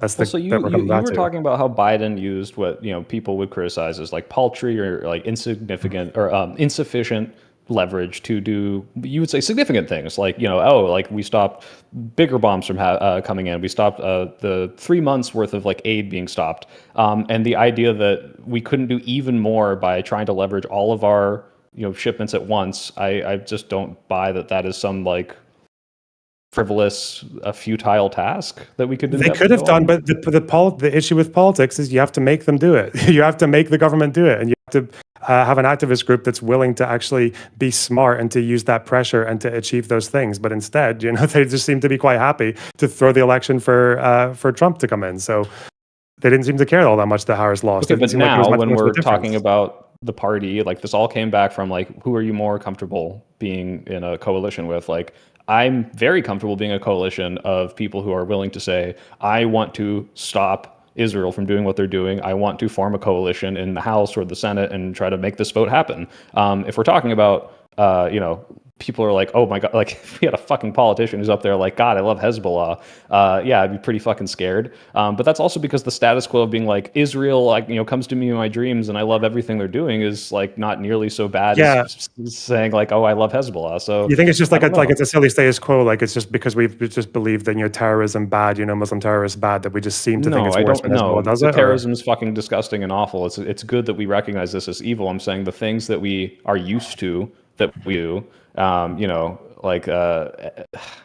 When you look at like any of and all of our policies that are like, well, we've done this forever, and that's why people don't necessarily oppose it. Like to come in and say like, let me be a preachy vegan for a second. If I supported a politician who was like, let's fucking like make it like fascism illegal to eat meat, right? Like we're committing this, like mass killings of animals 24/7 all the time, tens of millions, if not billions of animals. And it's like, do I view like you, Lonerbox, who I assume is not a vegan, as just as bad as someone who wants to just like Hezbollah supporter? No, but that's because of the status quo. It's not because I don't think one is worse. That's what I'm saying there. Like I think what Israel's doing is worse, but I think the degree to which we support them, the degree to which we have this relationship and back and forth, the degree to which Israel is not like just randomly doing suicide bombings, that is not doing like these frivolous attacks like October 7th, which is like, what did this really accomplish, right? Like that is the status quo built in of like, okay, utility wise, this might be worse, but like they're not doing the same types of bad things that we condemn far worse. Okay, so for one, I just people in as well. I mean, I feel like right, but this is good. Keep going, Lonerbox. Yeah. Okay. So the fact is that when it comes to Hezbollah, like the reason, well, for one, every single strike they ever do and have done is indiscriminate. They fire rockets they can't aim. So when it comes to the morality, should we give them laser-guided bombs? No, because what do you think their goal is? That's why we don't make the argument for Russia either. Because with Israel, at the very least, and I don't think you would deny this, it is actually probably a good thing to try and destroy Hamas. No or yes? Yes, but in service of doing that, if you're going to blow up Gaza to the degree we have, I would say no. Okay, so at least though, at the very least, even if I go all your way and say that they destroyed Hamas, but they also, went on this little side quest of just bombing random civilian houses for no reason. It just makes them happy. Let's say they did that, and then they actually want like no reason. Well, hold on, don't strawman me. It's not for no reason. It's because the government and a lot of people who believe in the Zionist project believe they cannot be safe if these people exist in their territory, and they want to make it all Israel, right? They want to kick off all the Gazans. They want to ethnically cleanse the West Bank and get rid of all that with their illegal settlements. It's not for no reason. It's, hey, we are destroying and discouraging this population from existing where they like think is their land. Like it's not for no reason. Okay, why are we talking about Israel? They're just not what okay. Because that's completely not what this conversation was about. Like this is the most annoying. Yeah, sorry. I feel like we are leaving the people out, but we can bring it back. I'll just do the last thing. That every single conversation about anti-Semitism ever just completely always has to devolve into this topic, and we can't talk about the fact that there is actually real anti-Semitism on the rise throughout Western politics. We're confronted with it almost every day by now. Wait. Yeah, I'll just do a response to that. Wait, Loner. I mean, it's great. I want to say it's great that you two can have this conversation, and you should have this conversation. Maybe you can have it here at Wick's panel. I don't know the next time, or maybe you can have it on one of your channels. But you see what I mean, Yeah, it doesn't help get obfuscated. Yeah. Loner, when you respond, it's not just the obfuscation to that. I'll let me, based on my opinions, am I anti-Semitic? No. I'll stop responding about the Israel. I was just curious, like, has anything that I've said here been anti-Semitic, or is these all like It took me like 2 years since October. It took me until like maybe a few months ago, just before I started even calling Hassan anti-Semitic. I have a pretty high bar. I think what you're saying is largely ignorant, but it's like it's not anti-Semitic. Just to cap it off, it's like. I was wondering if I want to address that last war claim or not. Just like, it's probably worth mentioning that if they really think they can't be safe, if like there are people living in Gaza and all they've done in the last 3 years is kill 80,000 out of 2.5 million people, that just sounds like a really bad job. I mean, the fact is that less than like 20% of Israeli Jews want to annex Gaza. I think less than 35% of them want to annex the West Bank. Like this is a minority opinion even in Israel. Like, the government is not really showing much sign of trying to do this. But if we're going to talk about what would happen if America disconnected from Israel, one, we know the right wingers would be happy because the right wingers in Israel are the ones who 2, we know that they would have less of a leash in them. And 3, they would just be doing the same thing, but with less accurate weapons. They would just use blunt weapons because they do have a just cause in defeating Hamas, and they're just going to have a bunch of fucking crazy right-wingers who are willing to take out a fuck ton of civilians while they do it, and they'll do it without America's help. We're going to keep continuing this debate. If they wanted to kill all of them, only killing 80,000 of them would clearly show they're not doing a good job. But the point is, like, in 3 years with their firepower, yes, displacing them, kicking them out, discouraging them, and doing what they can to get away with it. That's displacing them from one side of Gaza to the other. Yeah, and then displacing them from the north to the south, then back to the north, yes. then to the east, and then to the west. So they went so they displaced them from the north to the south, then back from the south up to the north, and then from the east. Is it just like a fucking colonial musical chairs that they're doing, like within the exact same territory? Is that not displacement? Or is it maybe it is displacement? But why do you think they're doing it? Why do you think they told people from the north to the south? Why do you think they call people and tell them to leave their building before they bomb it? Well, I mean, no, I'm not pushing back against that. I'm just saying, like, it seems like you're minimizing the effective displacement on those displaced because they weren't displaced that far. No, I'm not minimizing it. We're just, but well, you're saying, well, they're just displaced to the north. What was Soypill? What was Soypill? My point is that if they could get away with it, my point was that they would try to get them completely out of Gaza. That's what I'm trying to say. Defend his honor real quick. Yeah. Okay.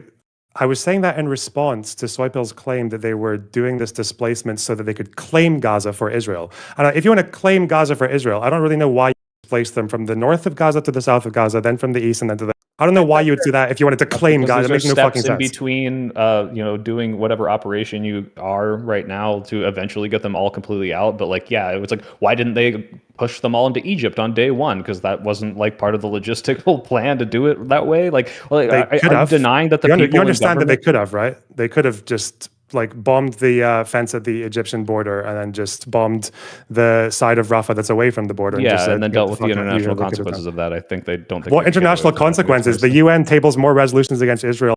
Every other country combined, like the international community, fucking. What does that have to do with whether it despises Israel? If they bombed a completely separate nation's border and caused them to have a refugee crisis, you don't think this would be like way fucking worse than the backlash they're facing right now? It would be worse, but what's the rest of the world going to do? It seems like even right now, the same things we do against countries like Russia, like we would have stricter sanctions when it's like, holy shit, now you're just bombing Egypt like indiscriminately because you want to make it their problem. Like this is now that everyone thinks it's anti-Semitism. This is getting really ridiculous. Okay.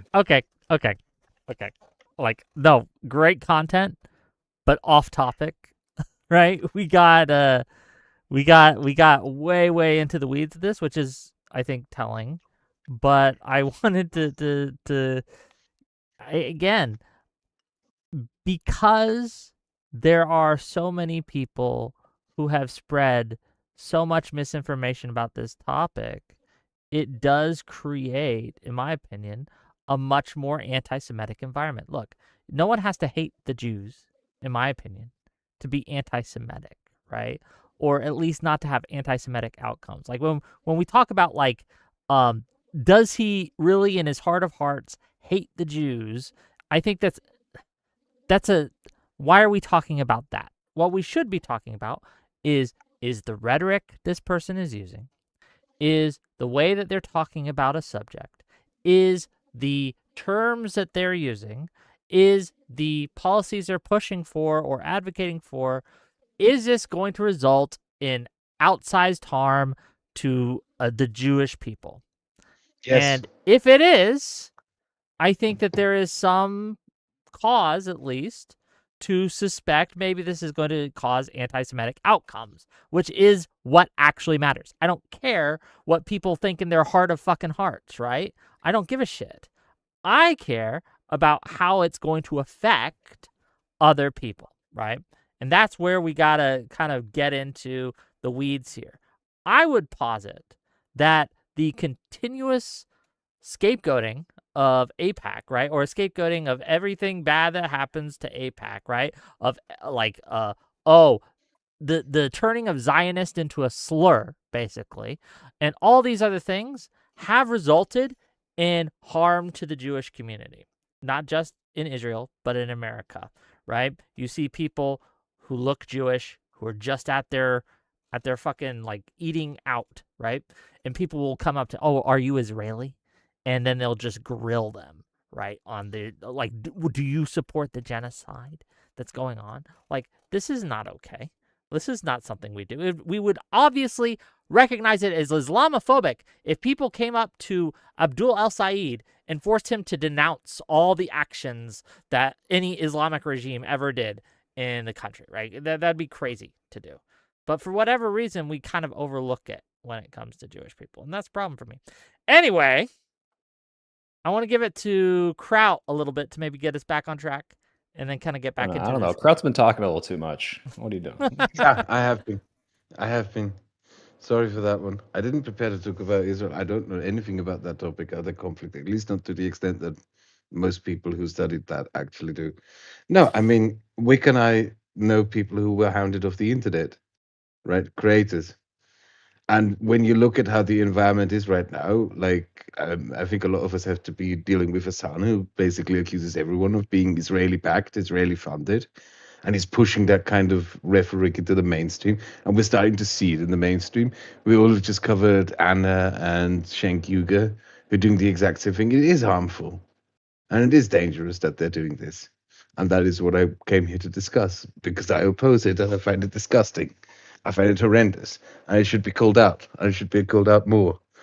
And every time we do talk about it, we get sidetracked into conversations about Israel, which, yeah, beggars some questions, I guess. That's what's so unfortunate about this whole thing is like, I appreciate Loner. Do you blame Israel for it? Are you one of the people who would blame Israel for that in the long term? I don't know if you can blame them, but it's like that's the reason this is such a hot topic now. I'm sure, at least for, I don't know about Hassan, but for Anna and Cenk, I bet they probably wouldn't even be talking about this half as much if what was happening in Israel wasn't happening. It's kind of hard to disentangle these things, and why this whole conversation is frustrating is because every and all anti-Semitic attacks that are coming that have always been there. I mean, you could look and you could find anti-Israel shit in far right circles 10 years ago before really it was ramping up to the degree it is now. But it's because how do you criticize Israel without getting lumped in with those people? It's a lot of these people just fall into it. So, but yeah, it should be condemned, especially, you have Anna Kasparian going on and doing the greedy Jew meme, rubbing her fucking hands together, talking about dancing Israelis, that Jews did 9/11. These people are fucking off the deep end. So yeah. I don't really want to talk as much about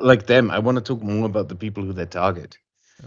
Because they have actually harmed people. I mean, when we were in DC, you were in DC, Wick was in DC, we met people who were personally affected by this, hounded by this.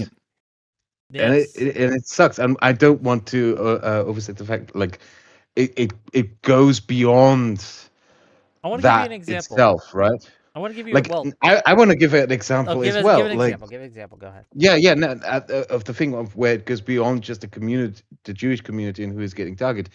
With the factory in the Czech Republic that was burnt down by a group of Palestine activists who were Hassan watchers, who were told that the factory was Israeli.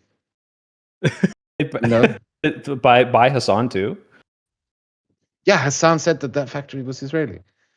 That's it. I've never heard that. That could literally. He also, I don't know. They should bring that up more often. Of this is maybe a terroristic attack that was spawned. It was these people are now on trial in the Czech Republic, and the factory actually made drone parts for Ukraine. Yeah, the problem is Hassan is much like Trump. The reason Trump gets away with so much that he does is because every other week there's another fucking scandal. There's just so much. It's hard to focus because.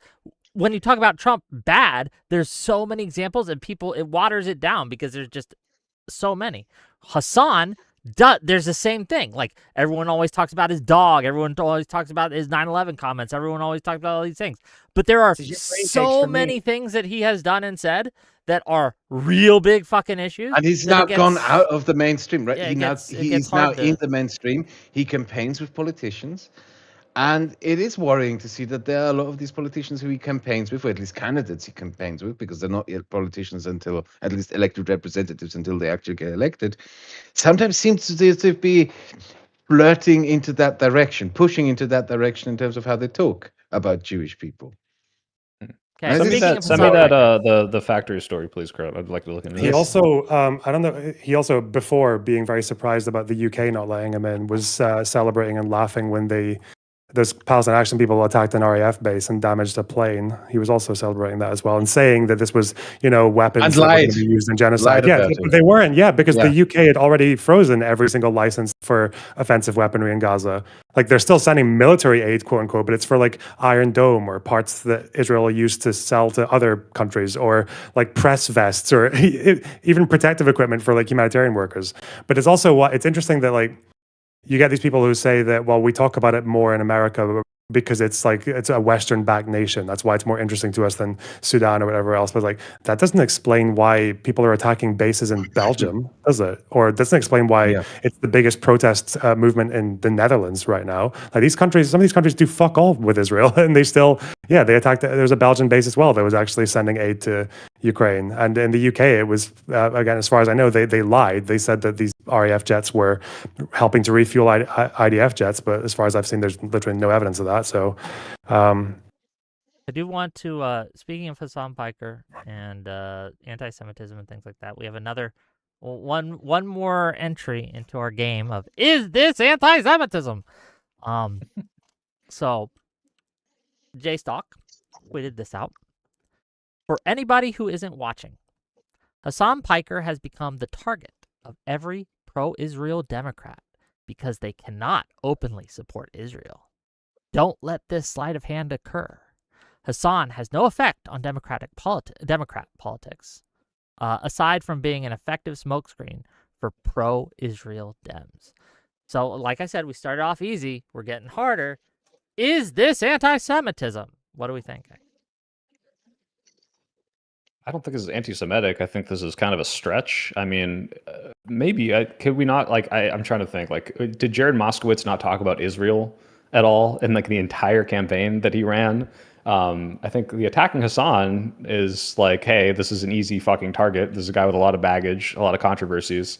But whether or not this is anti-Semitic, I don't think so. Any other thoughts? kind of retarded. Not it's anti-Semitic. Fair enough. Yeah, that's kind of what I was going to say is I don't know if it would cross anti-Semitism, but it's really stupid regardless. Any thoughts, Kraut? Sorry, I was distracted. I'm not friends with Soypill. Just noticed that. For anybody who isn't watching, Hassan Piker has become the target of every pro-Israel Democrat because they cannot openly support Israel. That's a bit of a stretch, but it's not anti-Semitic. Don't let this sleight of hand occur. Hassan has no effect on Democrat politics aside from being an effective smokescreen for pro-Israel. No, he does have an effect on politics. He's pushing the party into a leftist extreme. That he's actively trying to push the party into a leftist extreme. He's not succeeding in it because he's a moron and he looks horrible. And the effect he will have in the end is that he's going to be used by the Republican Party, who are going to try to paint the entire Democratic Party as being the Hassan Party. But yeah, I don't think that is an anti-Semitic statement. It's a stupid statement. Fair enough. So just conspiratorial, not anti-Semitic is the verdict. Not even conspiratorial. It's just nonsense. Yeah, Well, if he could substantiate it by saying, like, look, every single pro-Israeli Democrat in the primary in the past 4 months hasn't been talking about Israel to the same extent because it's become an 80-20 issue in the Democratic Party. Like that you could substantiate this, but it seems like a stretch to me. Fair enough. I don't know. It's just the idea that, like, I agree, it's probably not anti-Semitic, but I think it leads to it. One of the things that you will get called if you criticize Hassan is pro-Israel, right? And so this idea that you cannot, like, if you criticize Hassan, right, you're just doing it to secretly or subversively defend Israel. I find, again, just it feeds into this kind of narrative, right? That there is, again, this cabal of politicians or cabal of people who are secretly picking on Hassan in order to defend Israel. Again, it's not one-to-one, but it does kind of feed into that conspiratorial thinking. But that's not even like a conspiracy. You don't need a conspiracy to say it is logically. It would just make sense to attack the guy who has said the most unhinged things about Israel, because those are the easy ones to show to people and be like, hey, like, this is who this politician is buddying up with. Like, are you okay with saying this about Israel? No. Well, like that's a lot easier. Like the theory of it's easier to look and use this person as the worst example than it is to be like, I have to be on the defense and defend everything Israel is doing. Like that's not that ridiculous. I mean, he's an easy target. That's like I think you agree with this. Like that's the reason all the Fox people are going after him. It's not because they're like, oh, Israel's telling them to, but it's like, yeah, look, this guy's got a lot of fucking horrible statements on stream, and you can use them to attack him. It's the same reason that I think that Democrats should go after Hassan is because it shows that you're better than this person, and it try to tie it to the other side, right? Like the reason we go after someone like Stephen Miller isn't just because he's evil. He is. But because we can tie it to our enemies on the right and say, this is what MAGA is. It's Stephen Miller, right? And it's something that we can do. It's very effective. Same thing. This is the last one I got. Can I say something about that as well? Yes, like the fact that it's just used as such an incredibly unrealistic litmus test. The fact that Scott Wiener guy, correct me if I'm wrong, did Scott Wiener, he went as far as calling it genocide, right? I believe so, yes. And did he support an embargo or did he support restrictions or? That I'd have so to check. I don't know, but he could round it either way. I think it was one and not the other. But I don't know how much you trust Ryan Grimm, Loner, but like Ryan Grimm was reported. There's like two not verified but independent insiders who said that he had a call with some.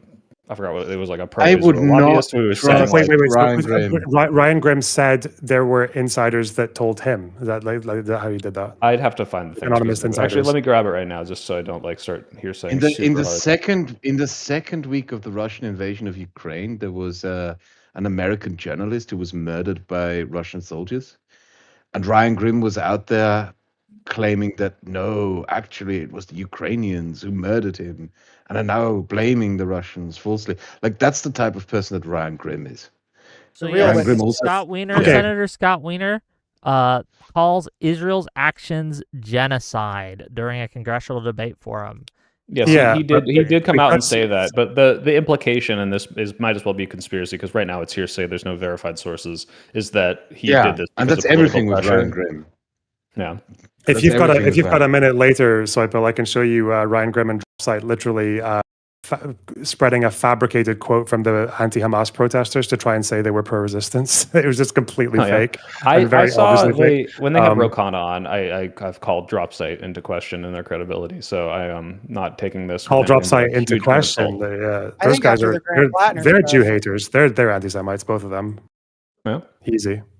Easy call. I was going to say, because Scott Wiener was not only harassed by those people at that Pride rally that he'd been going to for years. He was also I think it was Hassan who said that he should his repentance for it, or his way of compensating for the Zionism, would be to support Hamas. It's like, and the fact that that's happening to a Jewish person as well, that's just fucking unbelievable. So I'm going to read Scott Wiener's full statement. He says, for years, I've condemned Netanyahu and his extremist government and the devastation they've inflicted on Gaza. It's why I've been clear. I won't support U.S. funding for the destruction of Palestinian communities. I've stopped short of calling it a genocide, but I can't anymore. And he calls it a genocide, right? So not only does he, refuse to support U.S. funding, like he's against U.S. funding for the destruction of Palestinian communities, right? So arms embargo and things like that. But he also calls it a genocide. So that's the. What else do you want if you're pro-Palestinian? I don't know. Do you know what's interesting is that he gets flack is they don't believe him. It is like his track record up to then is that he is he's done this as a cynical political move and not because he truly believes that it is. And he hasn't done anything to show that he truly believes it, in the same way that people who are calling it genocide or are showing support for arms embargoes are. That's specifically Has for him. He voted against arms to Israel? I don't even know. Well, he just got elected. He just won the primary, and before that, he was a state. Okay, so he couldn't have. Right? So he's never voted for them either. But he hasn't shown support for hey, if I'm elected, this is what I'll do. Is my understanding. Okay. You know what's such an interesting comparison is that, to this day, I don't think I've called Russia's actions in Ukraine a genocide, and if people ask, I'll just say no, I don't think so yet. no Ukrainian is ever, or pro-Ukrainian has ever given me shit for that, like ever. It's just such a strange thing that the double standard on that I kind of think thing. you should call it a genocide, sir. Yeah, let's give them some shit. I actually don't know if it meets a Kraut. You probably, if all of us know the best, with the way they're displacing Ethnic, and kidnapping children. And, you could Yeah. say ethnic cleansing. It's definitely ethnic cleansing at this point. Yeah, because they're deporting people Yeah. to Siberia. Okay. Last entry. Okay. The meme. I sold out our country for Israel because I'm a pedophile. Is this anti-Semitism? you said it was going to get harder. I think this is more anti-Semitic than some of the other examples we've seen. Really? Because Why? yeah, well, so the idea that playing into the idea that Israel owns our country, Trump has sold them out, and also Israel has some secret IDF dirt, some Mossad dirt on Trump, which, this could be true. Maybe there's an Epstein connection, but this is all conspiracy. It's all just not baseless conjecture, but it's you're 17 steps ahead in this conspiracy. And the idea that we've entered the Iran signal gang. Yeah, that was the Epstein Freudian slip. The idea that this is even close to being substantiated in the same way. Marco Rubio comes out and has retracted the statement. So Israel forced our hand in Iran. That's a little closer, but saying Donald Trump is a pedophile, and Israel knows, and they have blackmail on him, and they control our government, and it's okay, you're leaning way harder into the anti-Semitism there. They should just kept the last three words. That'd have been a much better sign. Can I guess who that tweet came from? If you guess, From Kyle, right? I'll give you a prize. Yeah, it's from Kyle. It's Kyle Kalinske. Yeah, it's Kyle Yeah, Kalinske. because he says that. He said. I know that you now tried to it's hide the- that, but Wick, it's in the URL, right? Look, I'm not the best at hiding things, okay? But that speaks to my Not character. Israel, I just am I don't right, have Wick? practice at it. I'm too The honest. most transparent panel of all time. I'm too honest. It's just true, I can't tell a lie. I'm literally incapable. Okay, gang. We have reached the 2-hour mark. Let's read some of these super chats, and if anyone has any other thoughts on these, we can get into it. This panel's gone a lot of different ways. Okay, $10 from the Trib. Is Soy just trying to say it's a genocide and Israel deserves the negativity they get regardless of how healthy it is because genocide? So fact of the matter would be the differentiator here, not the label. No, it's the opposite. It's that talking candidly about what's actually happening is unfortunately going to very thinly and very closely play into anti-Semitic tropes. Israel has a lot of influence over our country. I don't think we have a fucking Zog, but we do have millions of dollars coming from pro-Israeli PACs or whatever to influence primaries. But it's is this even close to the biggest amount of spending electorally? No, I think it's fifth electorally, and for lobbying it's not even close. But specifically in elections, it's top 10. But the idea that and our government is owned by Israel, talking candidly about AIPAC, talking candidly about what Israel's doing in Gaza, it's easy for anti-Semites to jump on that train, and it's frustrating because you can do all this without being anti-Semitic, and you get lumped in with the people that are yep, look at fucking Israel owns our country because Trump's a pedophile and Epstein, which several of those three things might be true, but you're drawing a lot of conclusions. $5 from No Flame, please. In 3rd grade, I was really sick and pooped myself. Why would Soros do this to me? Thank you for that. Sure. $5 from Trib 1. It's pretty obvious that the people covering the conflict without legit hate for either side can criticize both sides. If you can't, then that's telling. $5 from Bangarang. There is no one better to talk Israel-Palestine than Lonerbox. Soypill, you already had to get educated by him on the topic while already having strong opinions. Okay. Whoa. I appreciate all the Lonerbox conversations, and I'm not coming in here as an expert. In fact, I would go so far as to say Lonerbox knows more about being Jewish than I do as a Jew. Is that God, don't say anti-Semitic that. to say? I don't know. $2. Soypill knows more about being an Arab than me. It's fine. Okay. Trib 1 for $2. Ziobox, LOL. The Mossad send their best. Ha ha ha. W box. I've heard Zogbox. That rolls off the tongue better than Ziobox. I don't know. Is it anti-Semitic to call me Zogbox? Probably, yeah, absolutely. Shit. $5 It's a from the lot of Trib- people, a lot of enemies you just made there. Wow. 7 million of them. Okay. $5 from the Treb 1. 7 million. On a What's serious significant about that number, Wick? Don't worry about it. On a serious note, That number sounds too high. The fact of the matter on the grounds is what gets missed a lot. How Adam Smith dog-walked Crystal was because she didn't know. Thank you for $5. $5 from Bad Company. Or, I'm sorry, I already read that one. $5 from the Trib 1. This is the right angle IMO because of the lack of information from the Zog posters is why we're here. But yeah, run your show, Wick. LOL. Okay. $20 from Chachi McSwagger. So long as a single civilian dies in Gaza, Soypill will say America wasn't hard enough on Israel. He assigns 0% of the blame to Hamas because he simply wants Israel to lose and die, like all progressives do. It's that simple. It's crazy, is that Wick. true? These people can just read my mind. They're so good at like just disseminating my opinion into the perfect. Just oh man, so eloquent, so verbose. You gotta get better dog whistles. Yeah. So in other words, you agree with him totally. Got it. Yeah. No, that's $5.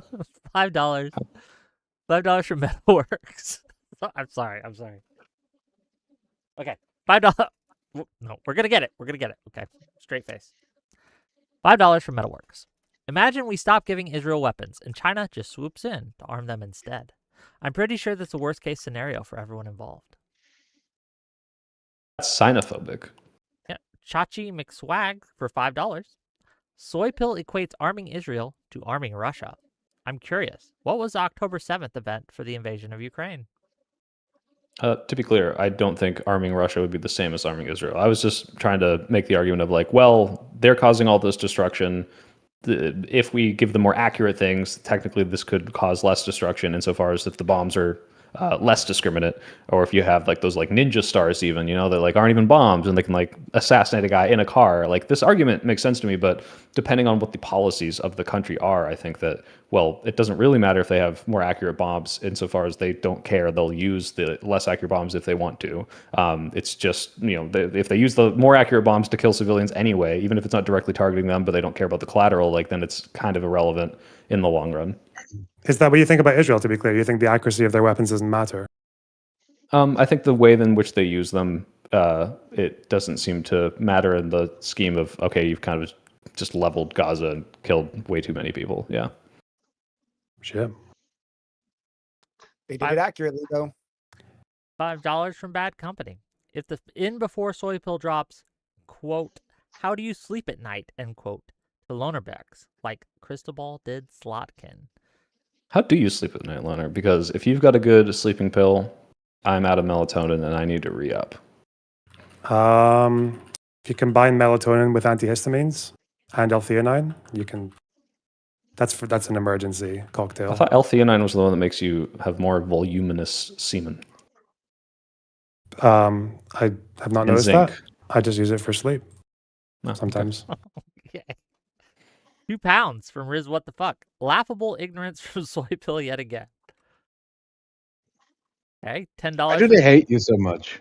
That's so. It's kind of yeah. It's probably because I'm Jewish. I think your chatter's There's anti-Semitic. shit here that I don't even know. $10 from the Trib 1. I love Loner, but he's not getting this info from thin air. There are many people covering it who are calling balls and strikes. The far left is anti-Israel, and their media signal boosts that feeling. I think that was to you, Lonerbox. I don't know what I'm supposed to respond to that Is with. this like but- the Lonerbox is like a Hasbarist, like Israel funded? Well, pundit no, or something? Lonerbox made a what they're comment in saying? the Oh, where I got my convers- information from, you're saying? No, Lonerbox got a Lonerbox, you made a comment earlier in the conversation that a lot of times this information is unreliable, it's fabricated in some cases, all these things, right? And this person is countering that or attempting to counter that by saying, well, there's just so much of it out there and they're trying to call balls and strikes. They're not just pulling it out of their ass. They're actually trying to do the right thing. That's the counter here. The organizations are, you mean, like the orgs who condemn Israel? That's how I read it. It could be. Yeah, I know they're getting their information from somewhere, but again, because Soypill did the whole Mediasan battle rap, all the org thing, Like I can give you one specific example. Like the most recent one that they put out a report on this, within the last couple of months.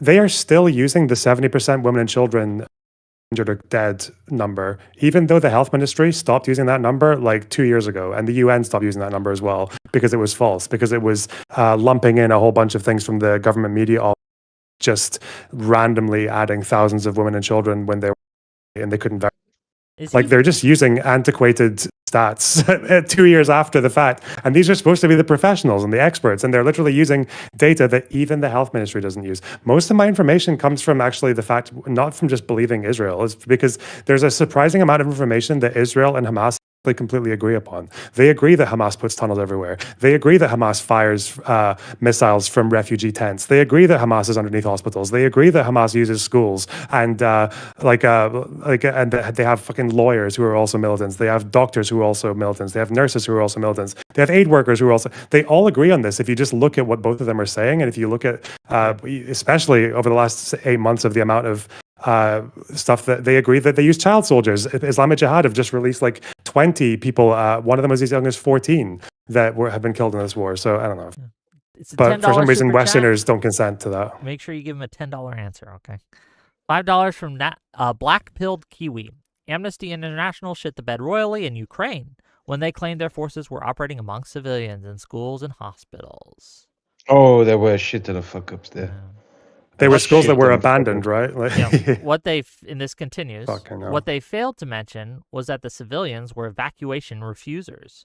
The schools were on the front lines and already bombed out, and the soldiers were being treated in the hospital at Soypill. Okay. Bangarang for $5. Soypill. Are you capable of not looking at every single part of this topic as Israel bad, or are you that audience captured?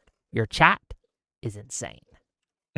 I mean, if we're talking your about chat is kind what of insane, doing to be clear. in Gaza, let me find his chat. Where's his chat? His chat, I remember when we were at LibCon, I'm telling him your something chat so was mean telling to me you, to shove Loner. a pineapple up my ass. Are you on Twitch? I want to look at your chat. You'll never stop. Okay, I'm they're not rabid. streaming on Twitch right now. I'm just on YouTube. Fuck. Wait, why? You can He look. wants to You see can your open up crazy YouTube chat. too. I want to He's look. very curious. I'm streaming on Twitch. I don't know what his chat is saying, but I'm very curious. What can you? You know, give no us, one's like, called a you couple- Zogbox yet. But a couple Sure, people they called me maybe much did. nicer things. Wait. Have there been things in here that have been said that could get me banned from Twitch? No, right? Since you bring it Of up. course Okay, not. good. Never. All right, everyone, he's coming. Everyone, be nice. Wait. So yeah, am I capable of seeing things as Israel? Like, do I think Israel's evil in every aspect? No, but we're specifically talking about like the actions that I super condemn. So like, of course, I'm going to be anti-Israel in that respect. $10 from Chachi to say, friendly reminder that there's almost nothing more anti-Semitic to say about Israel than twisting Gaza's 5-figure fatality count into evidence of their genocidal intent. Damned if they do or don't. Personally think there's a lot more anti-Semitic stuff you could say than that. Don't give us examples. Okay. No, I'm not. I would know. I'm just saying that seems like a really rather. And mundane- here's a list. Yeah, right. And No, I got in trouble for that in 5th grade. Not that specifically, but my teacher, we did a segment on racism in the English class for whatever reason. And she asked the class, like, do you guys know any racist slurs? And I know being the good student that I am, I did. And I proceeded to list them. And I got sent to the principal's office. That sucks. $5 from Trevika. Question to Soypill. For people who are Zionist, should that belief no longer exist in your eyes? If so, why? I just don't like the term because of the way it's just all-encompassing and the way it's used. Obviously, I can't be like, oh, snap my fingers and we'll use a different word. But the fact that it encompasses, especially when we talk about the polling, I've already said this, but it's like, I am sympathetic to the idea, like, there is no greater justification for a Jewish state than like your post 1945. You're like, okay, literally every fucking country in the world has kicked us out and tried to fucking kill us. We need a fucking safe space. Even like America, like, you know, it didn't accept us during this like Holocaust. But I think as the world has developed and like, you know, people are more accepting and there's all these Western countries, it's less justifiable to say like, we need this to maintain this ethnic majority. And I am less sympathetic to the fact of like, especially the people that want to maintain ethnic majorities using like fascistic tendencies. But Yeah, what was the question again? I'm sorry, I became anti-Israel for a second. Should Zionists exist? Oh, should Zionists exist? Like, yeah, like if you think like Israel should exist and that's what you call Zionism, like, sure, but like that's why it's frustrating because Zionism also entails ultra Zionism or rabid $5 Zionism, as Loner has said. So $5 from Nemo Nobody. This guy's propeller hat is a bit too on the nose. $20 from True Thompson. Thank you, Wick. You're welcome. For exposing the ignorance of the soy pill and showing what it looks like when an uninformed person with strong opinions meets actual facts and knowledge. Thanks. You can't. No, don't give Wick credit for that. All right, I have been a YouTuber for 5 years. I've been doing that all on my own. Okay, $5 from Bad Company. But by all means, protect Hassan from Moskowitz soy pill. Really doing the Lord's work. Let me just comment on that. I think that was so ridiculous. I got a comment too. Shitting on Hassan, I'm here for it, okay? Politicians shitting on Hassan even. Like AOC going after Alex Stein, AOC going after Tim Pool, AOC going after Ben Shapiro. I'm there for it. The fact that it's like your initial message right after figuring out you won, I think that's a little embarrassing. That's like not inspiring confidence. No, I think that was fine. Especially on a platform like Twitter's Twitter. for shit posting, man. He probably gave him the butt, bro. Well, no, because like you look at his tweet that came out like a few hours later, which is like, oh, this is what I expect a politician to do when they win, which is like, here's my family, thank you voters. Here's my dog, thank you voters. And it's like, yeah, that's what I want when Joe Biden wins the race. That's what he can do. If Joe Biden says, or you know, my favorite example of this, when Barack Obama, someone asked him like Kanye West, and he got hot mic'd me like, oh, that guy's a jackass. You know, like hilarious. We love when people shit on people we don't like. If Barack Obama won. And then, like the hour after he wins, he's like, "Fuck you, Kanye West." I'd be like, "What the fuck, dude? Like, this is our president." That would be funny. Let's say Trump does run for a third term, right? And Newsom, you know, or another liberal warrior beats him in the election, and then the first thing he tweets out is, "Fuck you, Donald Trump!" Right? We won. Would you have a problem with that? I think I would as the victory message because it's like, damn, our country is like, not only are we divided enough that like Trump has done everything that Trump has done, but like now our post victory, our like consolidation, our like message of unity is like, go fuck yourself, everyone who didn't vote for me. Like that's getting a little risky. I'm not really happy with that. Yeah, no way. I think we should dunk on MAGA and hang on the rim the way that. Crazy I agree. You're preaching to the choir, but I'm just saying as the victory message, it's like, this is not inspiring confidence. I don't see why it's a problem. I don't know. Look, I'm the one who says Gavin should call him retard on stage. I'm just saying if he did it as his victory message, I'd be like, all right, is this where we're going? This is where the country is right now? Bella Monto for $5. It's Canadian dollars, though. Ew. No, actually don't. I take that back. No, Canadian money is just as good as American money. You should send it to me, too. Okay. It's literally not. It's literally much less worth. Look. For Soypill. If Hamas did a chemical, biological, or nuclear attack on Israel, would it be justified? All three? or one of the three. Oh, no, it wouldn't be. No. Okay. Wait, if it was all three, would it be justified? Well, yeah, only if it's all three, because then it's like, well, that's just cool. I mean, that's so many cool different ways to do a terrorist attack. No, of course not. What the fuck? Travakia for $5. Question for Soypill. Do you trust AIPAC Tracker as fully reliable as factual for information regarding funds? Absolutely not. Okay. No, AIPAC Tracker is ridiculous. I mean, like you look at specifically the example I always point to is the Scott Wiener race, right? Where they're like, when Shoykat Chakrabarti is their preferred candidate, they're like, look, he's got the green marker. Connie Chen, she takes all this money from AIPAC. Then as soon as it's Connie Chen and Scott Wiener as the two viable candidates, now they flip it and they're like, oh no, Connie Chen is actually great. She rejects AIPAC. It's like, well, hold on, like Scott Wiener doesn't even take money from AIPAC. He's pro-Israel, but like. Yeah, it's ridiculous. $50 from That Blue Falcon. Hey, Soypill, your moderator, Collapstilism, said Lonerbox would be a house N-word in your YouTube chat. Did he? Nice. Dude, I literally just gave a mod in this chat. And I was like, I can give this guy mod. I trust him. Did you call him a house N-word? Jesus Christ, dude. Come on. Don't make me take it away. Do you think that's... I'm sorry. I'm gonna be the Soypill right now. Okay, I'm going to actually soy the fuck out. Do you know any idea how fucking disheartening it is? As an Arab, as a Lebanese lad, to hear this like constant...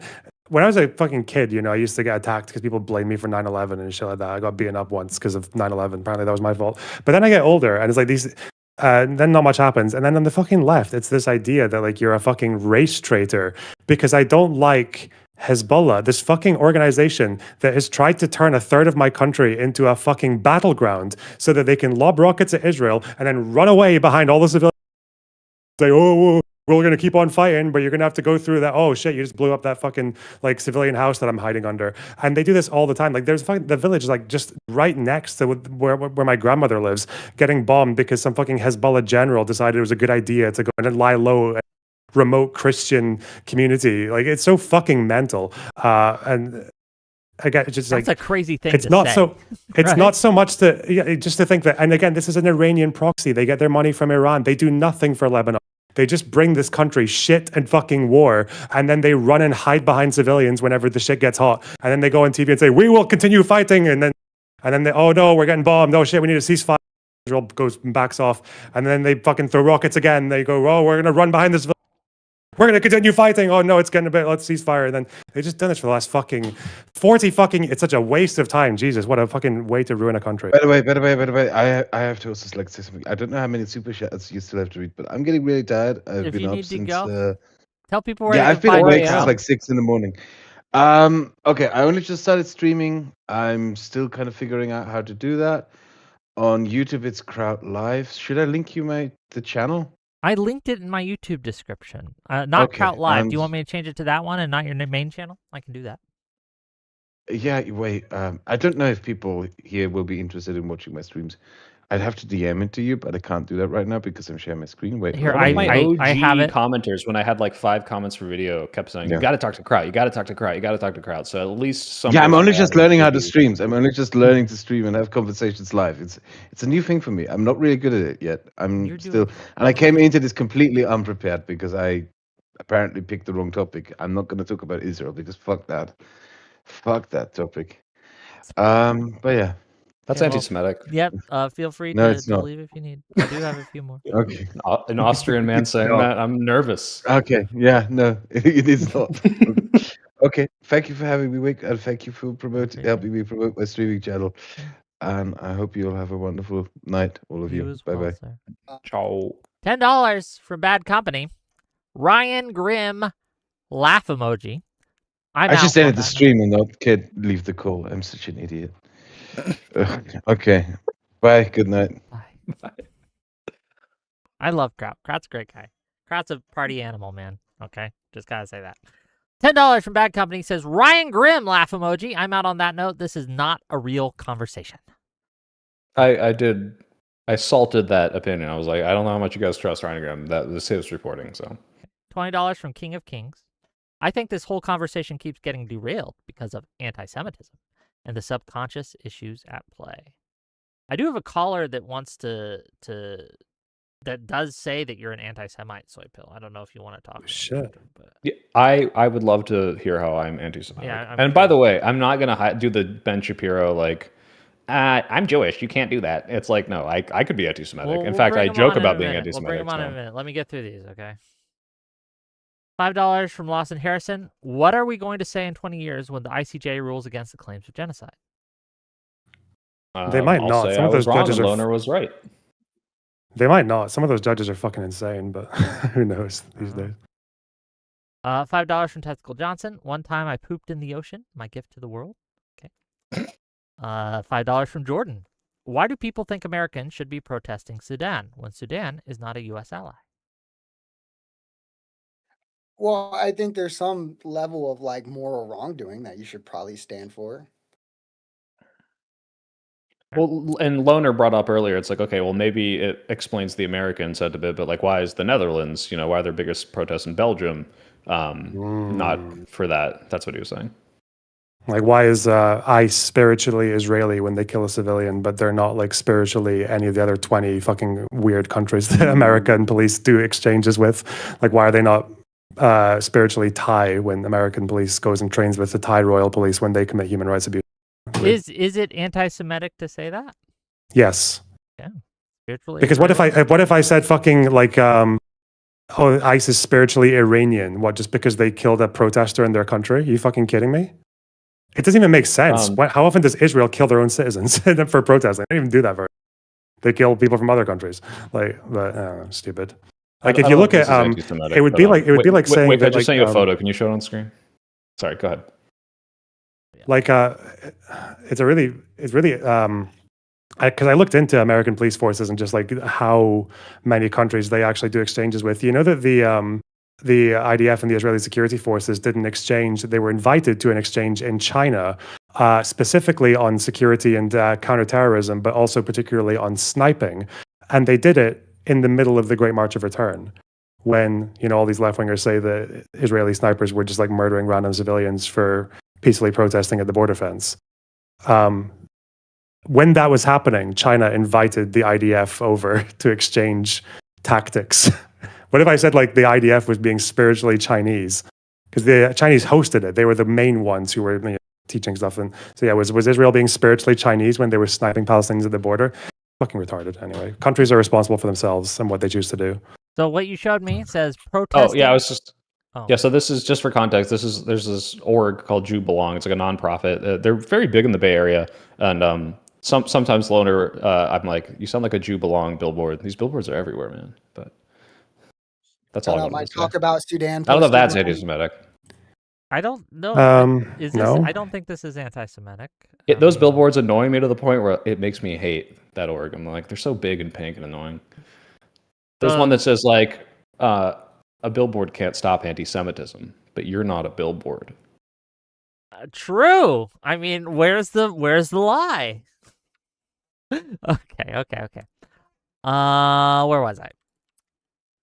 $2. General Maccabi. Wick, get Lonerbox and Nick Batau together. I don't know who that is. That guy's a fucking loser. Okay, so probably not happening. He's like actually like a proper fucking like Zio nutter. Like he's an extreme Zionist who wants Israel to be from the river to the sea and he defends every single military action and all that shit. Actually, speaking of nutters, have you ever talked to P.F. Young? Yes. Yeah, unfortunately. Wait, speaking of Zionist nutters, because I saw you and Pisco talk to Avi Bitterman. What's your opinion on him?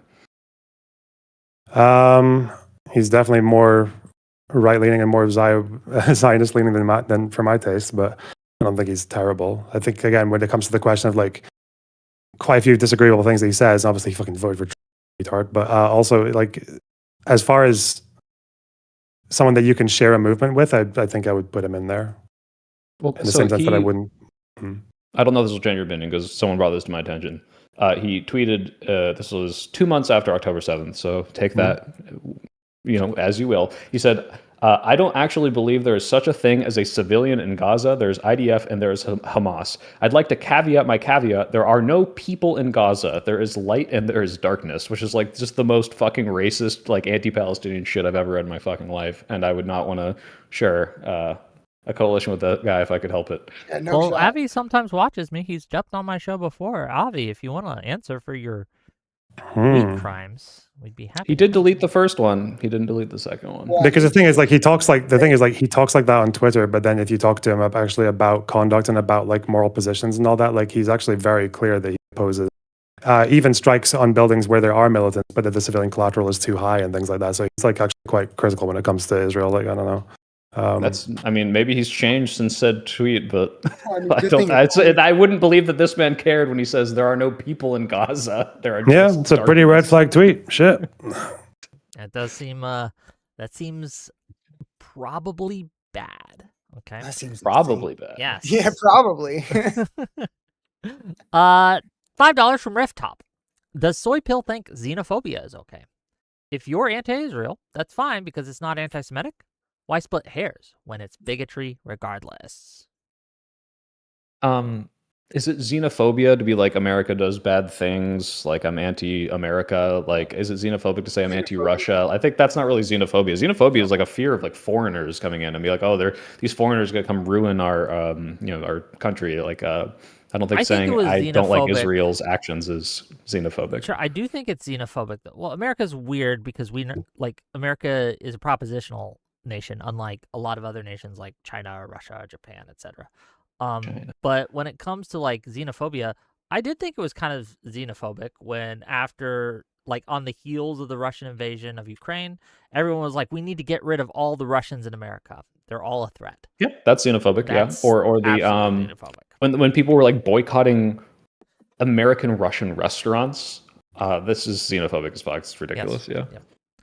$10 from the Trib One. My point was to say that Lonerbox is well read on the topic. He's just not the only one, LOL. So many people are covering it rigorously. It's pretty easy to tell the extremists from people like Loner. Okay. $10 from Adam. I don't think anyone's. Wait, has anyone accused Loner? I don't think anyone here considers Loner an extremist, right? Your chat. Just your chat? Your chat bot called him an house N-word. No one. Someone else called me an uncle. I also got Uncle extremist, Ruckus as well. I got fucking Uncle Ruckus and I got, and yeah, my now not mod anymore also has downplayed to Steven from Django, which is like the prototypical house N-word. So I don't know why he thinks that's less bad, but Okay. Adam JRI says for $10, is it anti-Semitic to repeatedly conflate AIPAC lobbying, which is done by Americans, with their own interests and, quote, Israel influence, end quote? I don't think it's anti-Semitic to conflate them, especially because like AIPAC is specifically not what is best for America. It's what's best for Israel and Americans who are aligned with Israel, right? So like they were like a big opposition to the JCPOA, which was I think a really good deal, but Israel wasn't as happy with it. It's not anti-Semitic to say like these people. Might be anti-Semitic is the people who say they need to register with FARA, because to my knowledge there is no like agent like relationship between Israel and the people who lobby on behalf of Israel, because they just happen to be benefiting from the fact that there's a Jewish diaspora, there's a lot of American citizens, and the only reason that Qatar or the United Arab Emirates have to register with FARA is because there wasn't like a Emirati diaspora with a bunch of Emirati civilians in America who want to lobby on behalf of them, so they have foreign agents that take direction, and Israel does not direct AIPAC to my knowledge. So fair.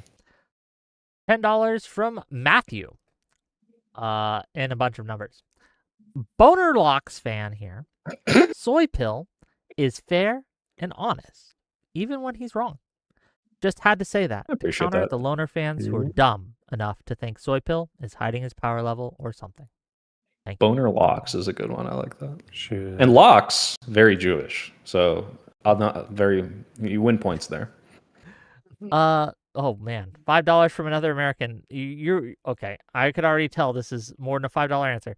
What do you think a long-term solution in Gaza looks like, Wicked Owner? Solve Israel-Palestine now For $5. Okay.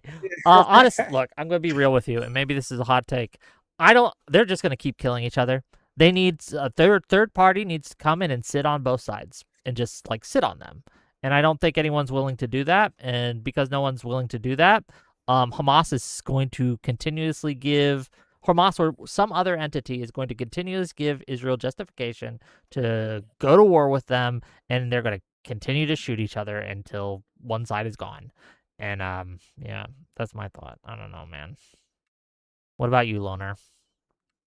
Yeah, I'm afraid so. Like, the problem is that it's for all of the, and I've said this to Soypill before as well, even though if he disagrees, the fact, like, for all of how popular the pro-Palestine movement got, is what the fuck did it actually achieve for Palestinians? It seems like it just became a social movement that purity tests how much you hate Israel. And even the countries that went to condemning Israel, like, some of them stopped like a few arms sales that were kind of like in regards to the Israeli war effort. Most of them just did nothing. They just did rhetoric, and people were actually quite satisfied by that. The best example was Mamdani, right? Mamdani drums up so much like a frenzy by saying, I'm going to arrest Netanyahu. And people love that. But then he comes in and says, well, I looked into it. Turns out the New York mayor can't actually arrest Netanyahu. Beyond I our think Trump legal should do it. Yeah, and he says, I think Trump should do it. The guy who's never going to do it. And then the comment section is just full of, wow, so brave. I can't believe you said that. Wow, no one else has the courage. What? He's saying fucking nothing. He's memeing for support. It's so fucking stupid. You should lock Netanyahu in Rikers and then close Rikers and let him go. That's what he Yeah, should do. I don't know. Like there could be another world, like there could be a strong, principled Democratic Party in America that actually does hold Israel to task and stops them from being dragged down this fucking suicide, like hellscape that is the Israeli right wing and the Israeli extreme right wing. And, you know, countries like fucking Turkey and Qatar could actually stop funding Hamas and stop supporting the, I don't know, this weird fucking fundamentalist victory that just seems indistinguishable from suicide. But the rest of the world just kind of sees it as a fucking playground, and nothing's going to change, unfortunately. I would agree, Loner, on your assessment of like the movement. Well, first of all, I don't think a movement should be, you know, judged based on like how much they accomplish necessarily. I mean, like if, you know, I bring it up veganism again, great. Like vegans are not making more people vegan. Like it's like you look at the numbers over the past decades, it's like less than a percentage point of the population is changing. But I still think it's the right thing to do. I wouldn't criticize them for that necessarily, even if they got nothing done. But I would also say it seems like this year of any year, like these elections have shown that like they are starting to have more salience. I think the tides are finally shifting. More people are opposed to what Israel is doing, and that actually, you know, might be more to do with Israel just getting more blatant and flagrant under Trump. But I don't think they're useless. I think they've pushed the conversation. So. I'm gonna yeah, but they're not gonna achieve anything because they have no fucking idea what's happening. They might get your arms embargoed. That's not going to change Israel's behavior. I'm gonna speed run these last ones because I really want to hear why. I'll get this guy into call me anti-Semitic, right? So I'm gonna speed run these. $5 from Natural Phenomenon. Correct me if I'm wrong, but Israel displaced them from north to south in order to not bomb them. Don't know if that was completed yet. Yep, that's why. $5 from Bangarang. Soypill. You understand Jewish need for a state, and then question later the need for it in the middle of heightened anti-Semitism around the world.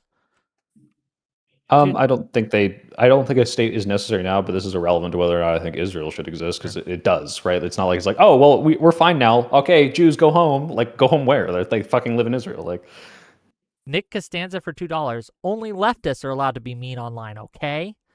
$5 from Precariously Based. Soypill is cringe, all caps. Lulu Jinder for $5. Soypill giggling at racist remarks coming from his chat. You got me. I think racism's hilarious. You fucking got me. Behold, everyone, white privilege, also Slava Ukraini. Well, yes, true, Slava Ukraini. I think we all laughed at that, though. I think even Lonerbox was kind of laughing. Calling Lonerbox a house N-word is so absurd that it is funny. Like I didn't even realize like that was because you're Arabic. Like I was just like, what? In my black guy defense, I also laughed. Okay. Also, I do know this not mod anymore. He helped me set up a TF2 server. He is black, so. €2 from DT. Well, black people can be retarded as well, right? True. Propeller head triggers Zio's online perfection. $5 from Kitten Stew. Why is Soy's #1 chatter giving examples of slurs they wish they could call Loner if he was black? $5 for Soy from Super Duper Scooper.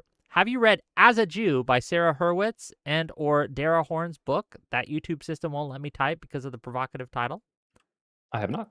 Okay, me neither. $5 from Alishness. Cherry Pepsi is a war crime. Had no idea drinking Robitussin flavored worse Coke was acceptable in 2026. I'm out of Coke, okay? Thank you for your attention to this matter. Look, I'm out. And so until I get more, this is what I got. $2 for Ref Tops. To be clear, I said anti-Israeli, not anti-Israel. Okay. $5 from Neiman Nobody at Loner. Do you think Soy is a stalking horse for Hassanoids, or does he just approach these topics with low intellectual rigor? Is that the only two options? Yeah, I think he approaches this topic with low intellectual rigor. So the second one's more accurate, right? Yeah, I mean, I don't think he's a stalking horse for Hassan. No. What's a stalking horse? Is that a thing? Is this like a Trojan horse? I think he's like a Trojan horse. I don't know. I think in politics, didn't they just use it for like a party, just like feeling a candidate to just stand in a seat that they know they're going to lose, but they just throw this person in anyway because like as like fodder. But that wouldn't make sense. Yeah, I think he meant Trojan horse. That's the only thing I can think of. Maybe. $2 from Bangarang. Lonerbox. Matau is going to debate your buddy History Speaks. I'd probably side with History Speaks in that debate, even though he's a fucking moron. But yeah. $5 from Mini Mom Donnie. Calling Palestinians Hamas is a dog whistle for Islamophobia. Mom Donnie is super duper scary though. Okay. That's incoherent ideology there. Sure. $5 from King Wanted. Does Soy think Lonerbox does genocide apologia? That's what his other mod says. I mean, I don't know. Do you think it's a genocide? Nope. Then yes, I guess. Yeah. This definitionally, at the very least, yeah. Damn. Susie Mags, thank you for the tier 1 membership. Appreciate you. Okay, with that, I'm gonna bring on the accuser. Okay, Do we know who this is? Mendel's. He's been got on a my show Larry before. David profile picture. This gotta be a troll. Come on. No, he's been on my show before. He's pretty serious. He hasn't Okay. trolled me yet, at least. It could be a long con. Wait, my name is Troll, you're saying, in the picture? No, it's just like someone with a Larry David profile picture coming in and calling me anti-Semitic. Like that sounds like the setup for like a troll or like a prank. Oh, no, this has been my profile picture for years. And Mendel was my character in WoW when I was 15 years old in 2004. Okay, right, so well, you hit had some me. strong words for Soypill in my DMs. And if you're Oh, yeah, accusing yeah. me of anti-Semitism, you can't use as an example me going on Tim Pool and at the end putting on a hat and saying I am No, anti-Semitic I right don't into the no camera. idea. You No can't idea. use that. No, Okay. no. Of course not. No. So first of all, I'm not going to try to ascribe what's in your heart of hearts because, as Wick has said, that is idiotic and honestly irrelevant. And I don't think you're an rabid anti-Semite in the sense of like, hey, Jewish people. I think you're Jewish, aren't you? I am Jewish, but basically in name only. Ben Shapiro would call me a gyno. Yeah, that's fuck Ben Shapiro. So I wanted to start. I don't know. My thoughts got derailed, but here's what I'd say. I'd start with this question. I think it is anti-Semitic to Oh wait, hold on. You just ascribe cut out for me intention. right when you said start with this question. I think that's on my end. Sorry. Go ahead. Can you hear me? yeah, Yeah. we can hear you, man. It was just my end. I had to like interrupt So, because it like resets the audio or something. Correct me if I'm wrong. You ascribe the intention of members of the Israeli military, for example, and other things like that as genocidal. And I'll try to bring it back to that argument, but I'm trying to point out this is something you two said earlier in the conversation. Am I correct in repeating that? Yes, but I don't have all the receipts in front of me now, so I'd have to go back and find all these Reuters articles I read about like I'm not sure how double tapping familiar and, like, you the are statements from the government. Well, I don't know how familiar you are with the Israeli protocols when it comes to these things, so I'm just going to give you the rundown from Not my at all. perspective.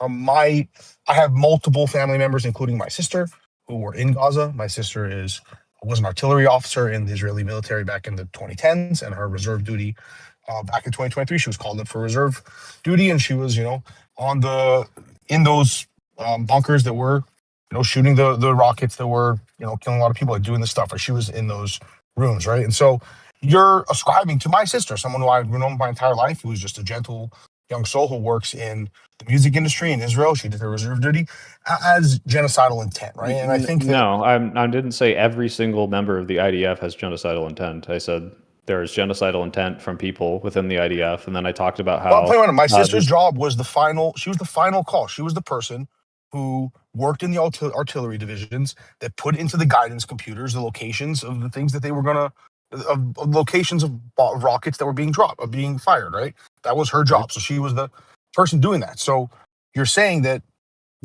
either her or someone in her chain of command had specific genocidal intent.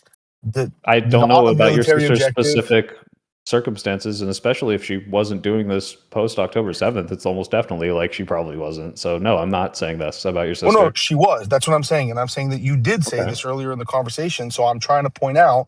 Right, and then hold on. Well, let me clarify too, what you said. because this might be she might have participated in one of these stories that I've seen that I would classify as a war crime, where like you read these Reuters articles where it's hey they shot at people, they said they saw a camera or a weapon that was a camera, or they misinterpreted, and then they double tapped when like medical services had come, and it's like this is a clear war crime, this is targeting of civilians. If your sister participated in that, then I would say that even if she was not the one who who gave this order, if the chain of command somehow had someone saying yep, go ahead and double tap that, even if it was on accident, this is still a war crime. And yeah, your sister participated in it, but I don't know what she did. If you're thinking about the double tap on the hospital stairwell, on the outdoor stairwell, right?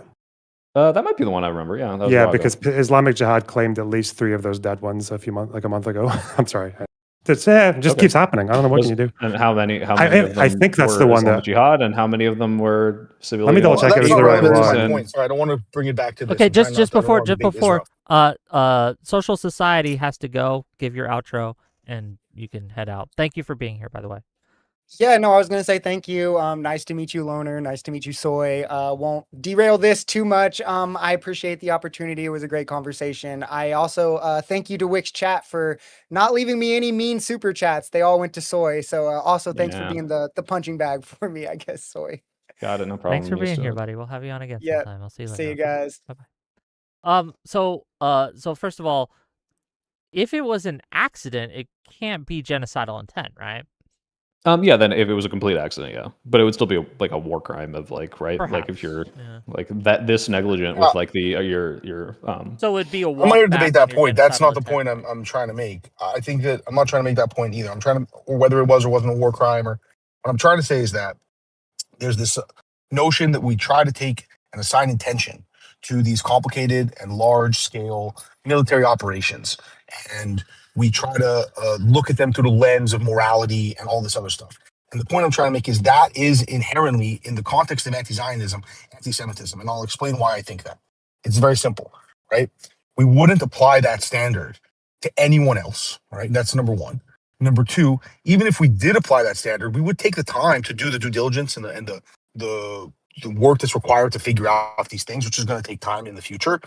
And the second point I would say, and the third point I would say, is that we would also assign a time frame to all of this stuff. The notion that there's this endless genocide that's happening, and the usage of this word, that is what's inherently anti-Semitic. This wide scale assigning of intention across a large scale of time to a large number of people with no understanding of the complexity or no recognition of the complexity of the issues, inherently shows a discrimination against those people, an assumption that there's an evil there, that there's an immorality, that there's some lack of care or hatred towards Palestinians without any evidence of making such a claim. And that is bigotry against a large number of Jewish people. And many of them are not Israeli Jews, right? Many of them are Americans, many of them are Europeans, Brits, other people like that. And that is anti-Semitism in my view.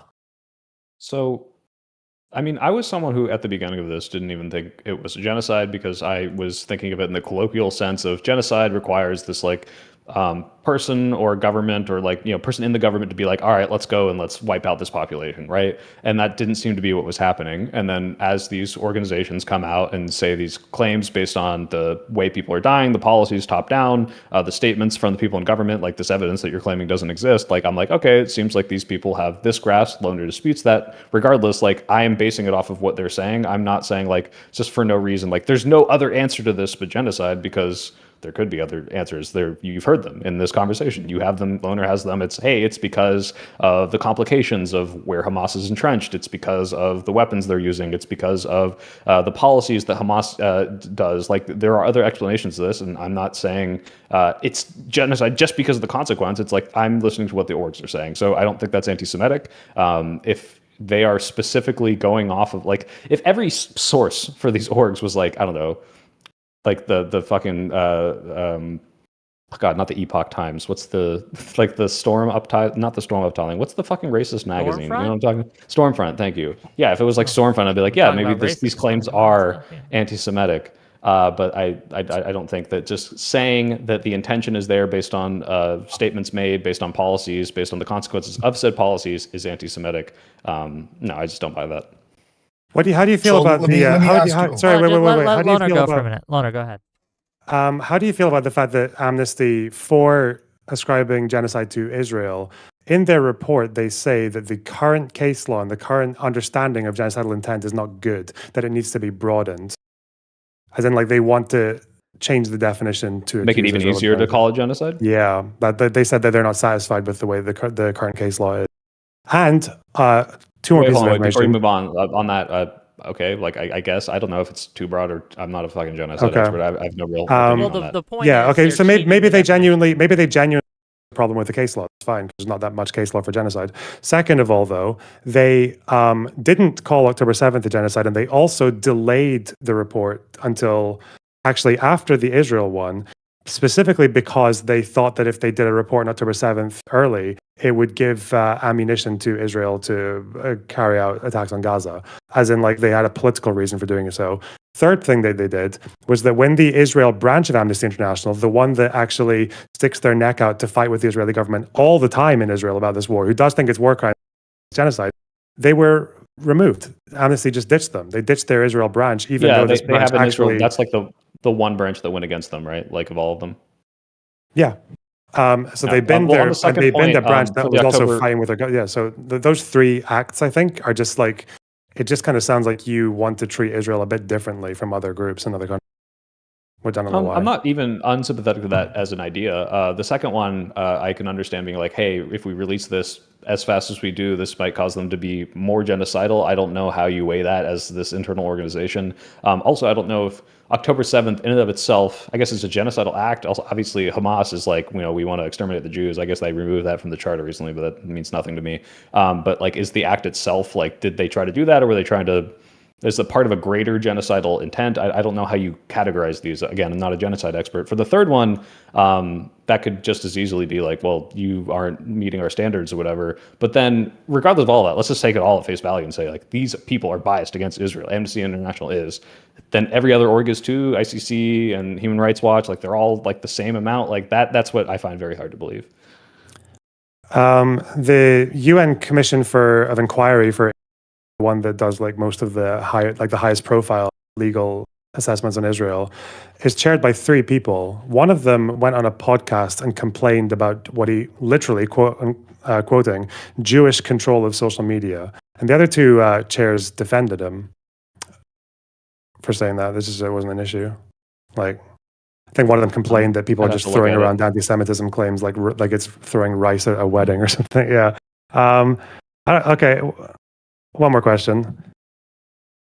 In 2022 or 21 or even like pre-October 7th, there's been kind of this trend where the UN General Assembly will table resolutions against particular countries for human rights abuse. They'll do like North Korea, Iran, China. Israel has this trend of getting more resolutions against them than every other country. Even on the year that Russia invaded Ukraine in 2022, Israel still gets more UN resolutions against them by far. Why? What does that make you feel? I don't have an explanation. Obviously, so the problem with all of these things you're bringing up is all of these things could indicate what you're pointing to, which is like maybe there's undue bias against Israel. I would have to look more into this, but to me, I would have to now have this complete set of like debunking, counterfactuals to every single org that is calling this out. I'm still a little incredulous that like literally every org is like, tell me if this is wrong. Is the claim that all of these orgs are so biased against Israel that they're basically lying because they? No, I don't think they're. So there's like 2 explanations. One is that because of the way that Hamas have operated, controlled Gaza for the last 17 years, they have just.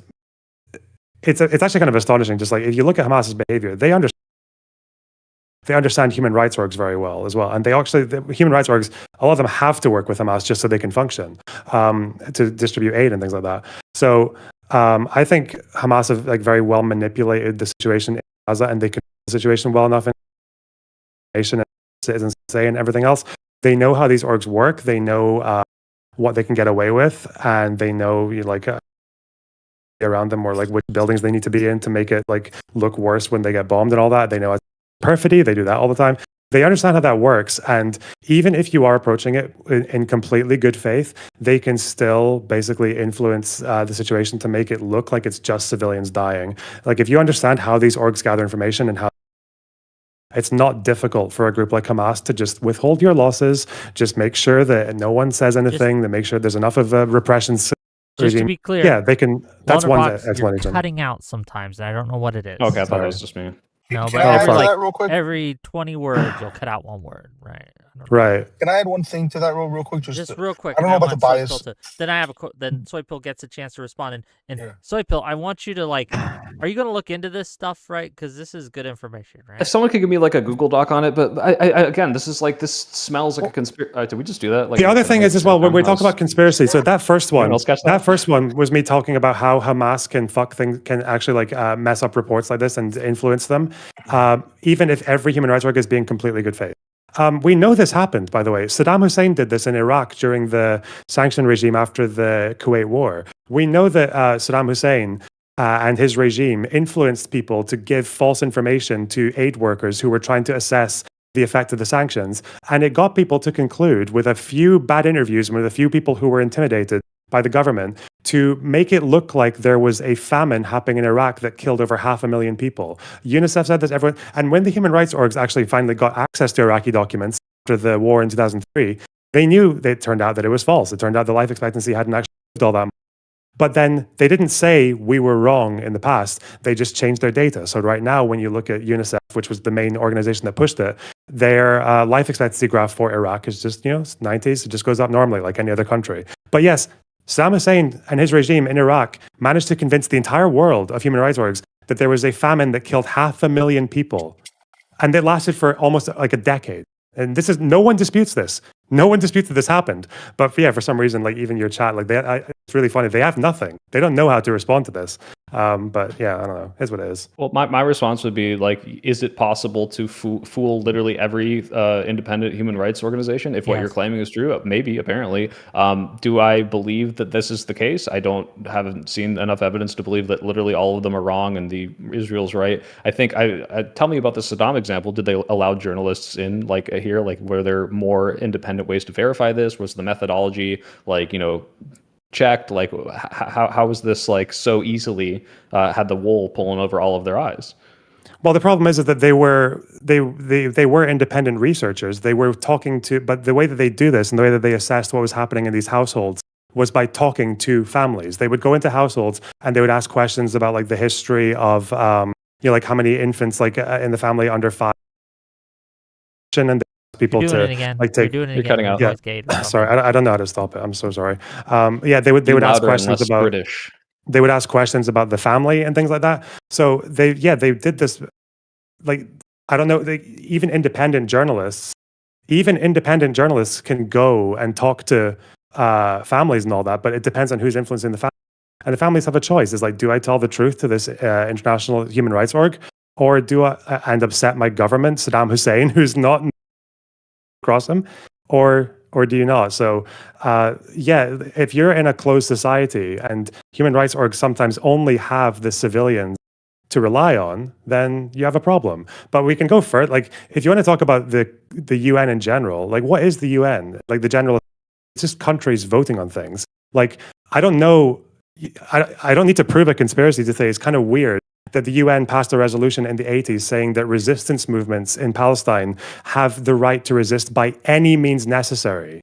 Any means, like, as what? They can just break international. And this is a General Assembly resolution. People think it's international law. It's not, but it's a General Assembly. It's a UN resolution.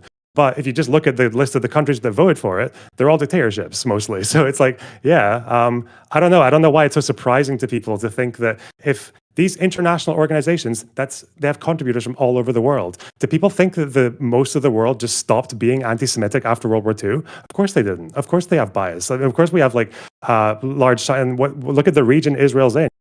Antisemitism isn't like a prevalent issue in the neighboring countries or in the fact that you've got like fucking Malaysia that won't let people fly to Israel because of the Can I just add the one thing to that, because I was going to add exactly to that point. Oh, no, hold on, hold on, buddy. It's similar to the House Randolph, Representatives, right? We love you, buddy. Oh, sorry.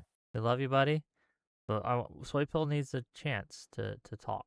Go ahead, Soypill. Yeah, basically, like, this idea that these orgs can be lied to is not lost on me. Obviously, people could fudge numbers, civilians could lie, but like, I'm curious. I mean, we talked about like double standards of scrutiny. Like, do you hold every single Rights Watch report to this level, every single UN report, every single like war crime analysis? Like, it seems very specific to this. And if you don't, or if you do, then like, how do you trust anything if, hey, every single independent organization meant for the charity of human civilization is able to be fooled so easily that any country with like significant control of their civilians, whether that be, Al-Qaeda or ISIS or Assad, Saddam Hussein, all of them can just manipulate it. So we should just never listen to them ever. They're completely useless, and like, I don't know. Like, the thing is, like, you're kind of opposing conflict or saying, like, I don't know how you judge anything then at that point. You're kind of jumping to a question that's obviously, like, I'm not saying I have an answer for why this happens, but the problem is I can't even get people to admit that there is a problem.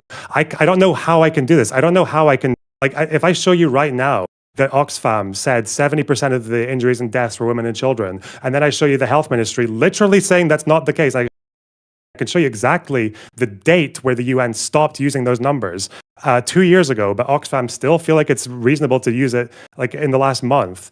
Then the fact that I can show you like a long, if Hamas is saying that's not true, and it's like, okay, well, this human rights org is not being manipulated by Hamas, they're literally going against them. Sure, like, that would be evidence that they're using it poorly, sure. But like, Yeah, we can. If you want to have like a couple of hours struggle session of just going through all the examples of orcs doing this, I would happily do it with.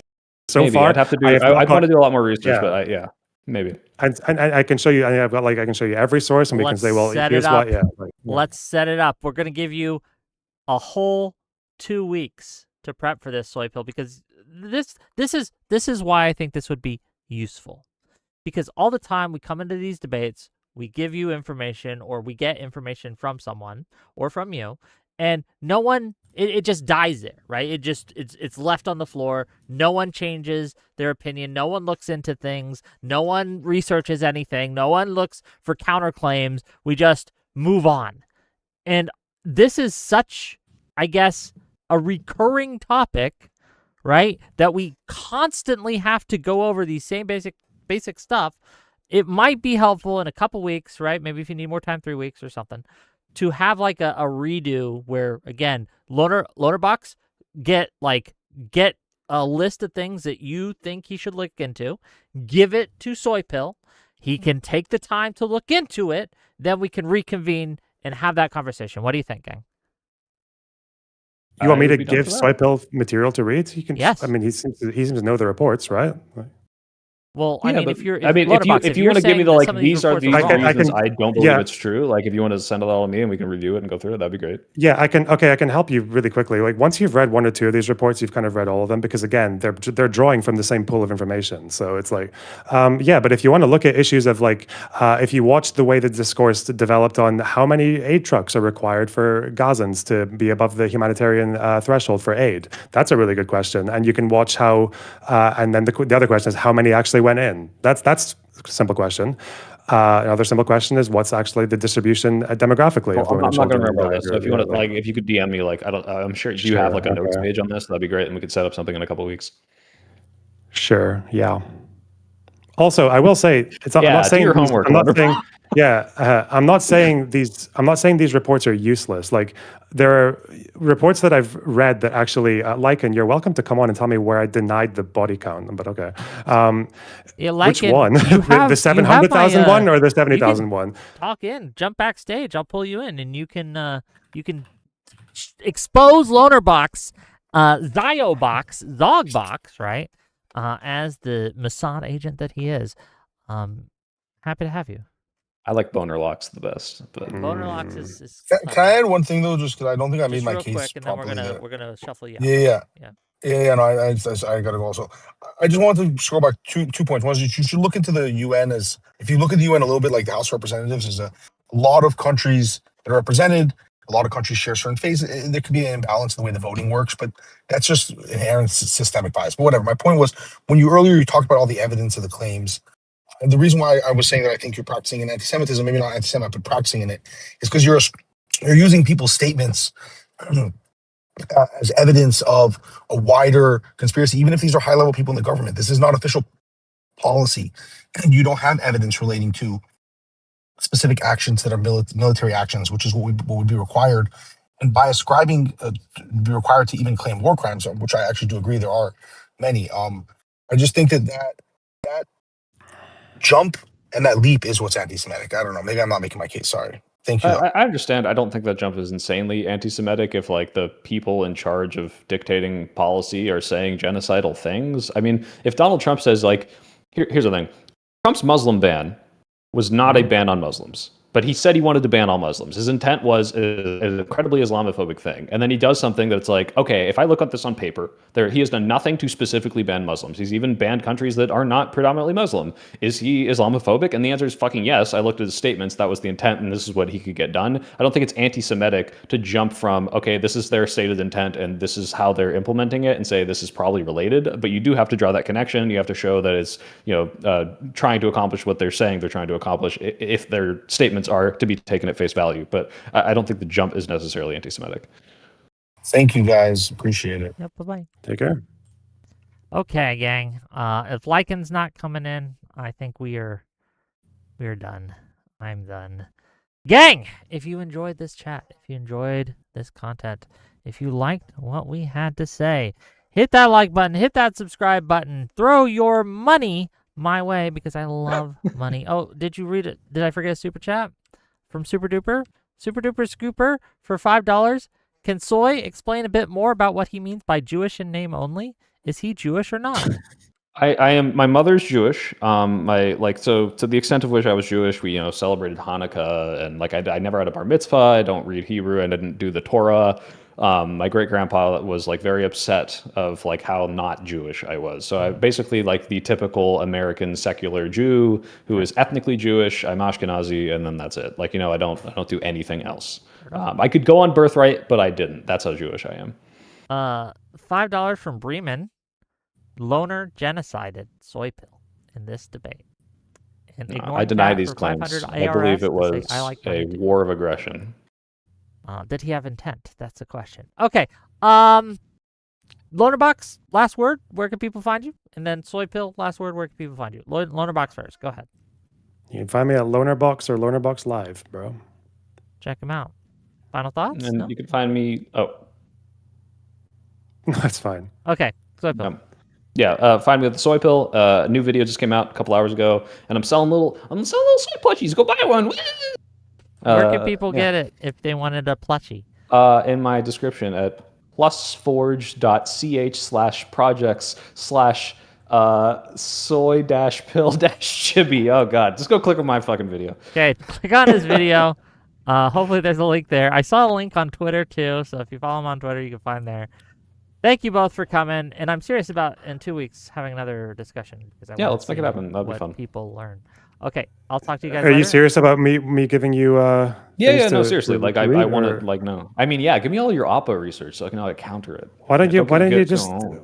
wait? Nah, you were signing a whole bunch of reports. Go read them and bring them. You're armed and dangerous. If you don't want It's to, the but it's most successful shit specifically in the if we world. are on the same page of what we'll cover. But we don't have to. It's fine. Yeah, I'm probably not going to argue with 100% of it. Obviously, there's been quite a lot of war crimes committed in Gaza, but as far as the broader claims and the more extreme ones, then we can see. There's nothing wrong with agreeing on bits as well. And I'm streaming a lot more now, so I'm committed. Wick. Very few bow outs will be happening now because I'm so locked in. Based. Also, if any of these fucking dribbling fucking retards in your chat, Soypill, want to come and actually talk to me about all these reports that I've read and that you guys haven't, you are more than welcome. You won't. You're all you hear that? cowards. Okay, Tel Aviv Collapitalism, owns you. Mr. calling him a house N-word. That's you a- jump in that. Hold on. Lonerbox Soypill, look, I get it. Chatters are crazy. You can't control chat. They're gonna say unhinged I will shit. call out when they're saying unhinged shit specifically about Loner. If they want to disagree with them, that's allowed. If it's TOS, it's allowed. But yeah. So specifically, my chat, don't call someone was saying is Soypill, is it okay to call Soypill a house Jew? No, it's not. Jesus. It's not. A house And I Jew. told him to cut that shit out. So Soypill's chat, do not call people house N-words. Don't call Lonerbox house N-words. Do not do that. You are fucking weird for doing that. Anyway, whatever. What do I got coming up? Tomorrow I'm taking off because fuck you guys. Friday, I have a debate with Mr. Dragon Fist on what was the topic? Hold on. He had to change it. He says, the topic is American Christians would benefit more from Democratic leaders than from Republican. And I say yes, they would. He disagrees. We're going to have a debate on it. It should be fun. Check us out Friday. It'll be fun. And then next week, I got a conversation on Tuesday with PF Young. And then I'm also talking to another gentleman, but the day and time, we're going to get it to you. Okay, I'll see you guys later. Wait, bye-bye, everyone. Dude. Bye.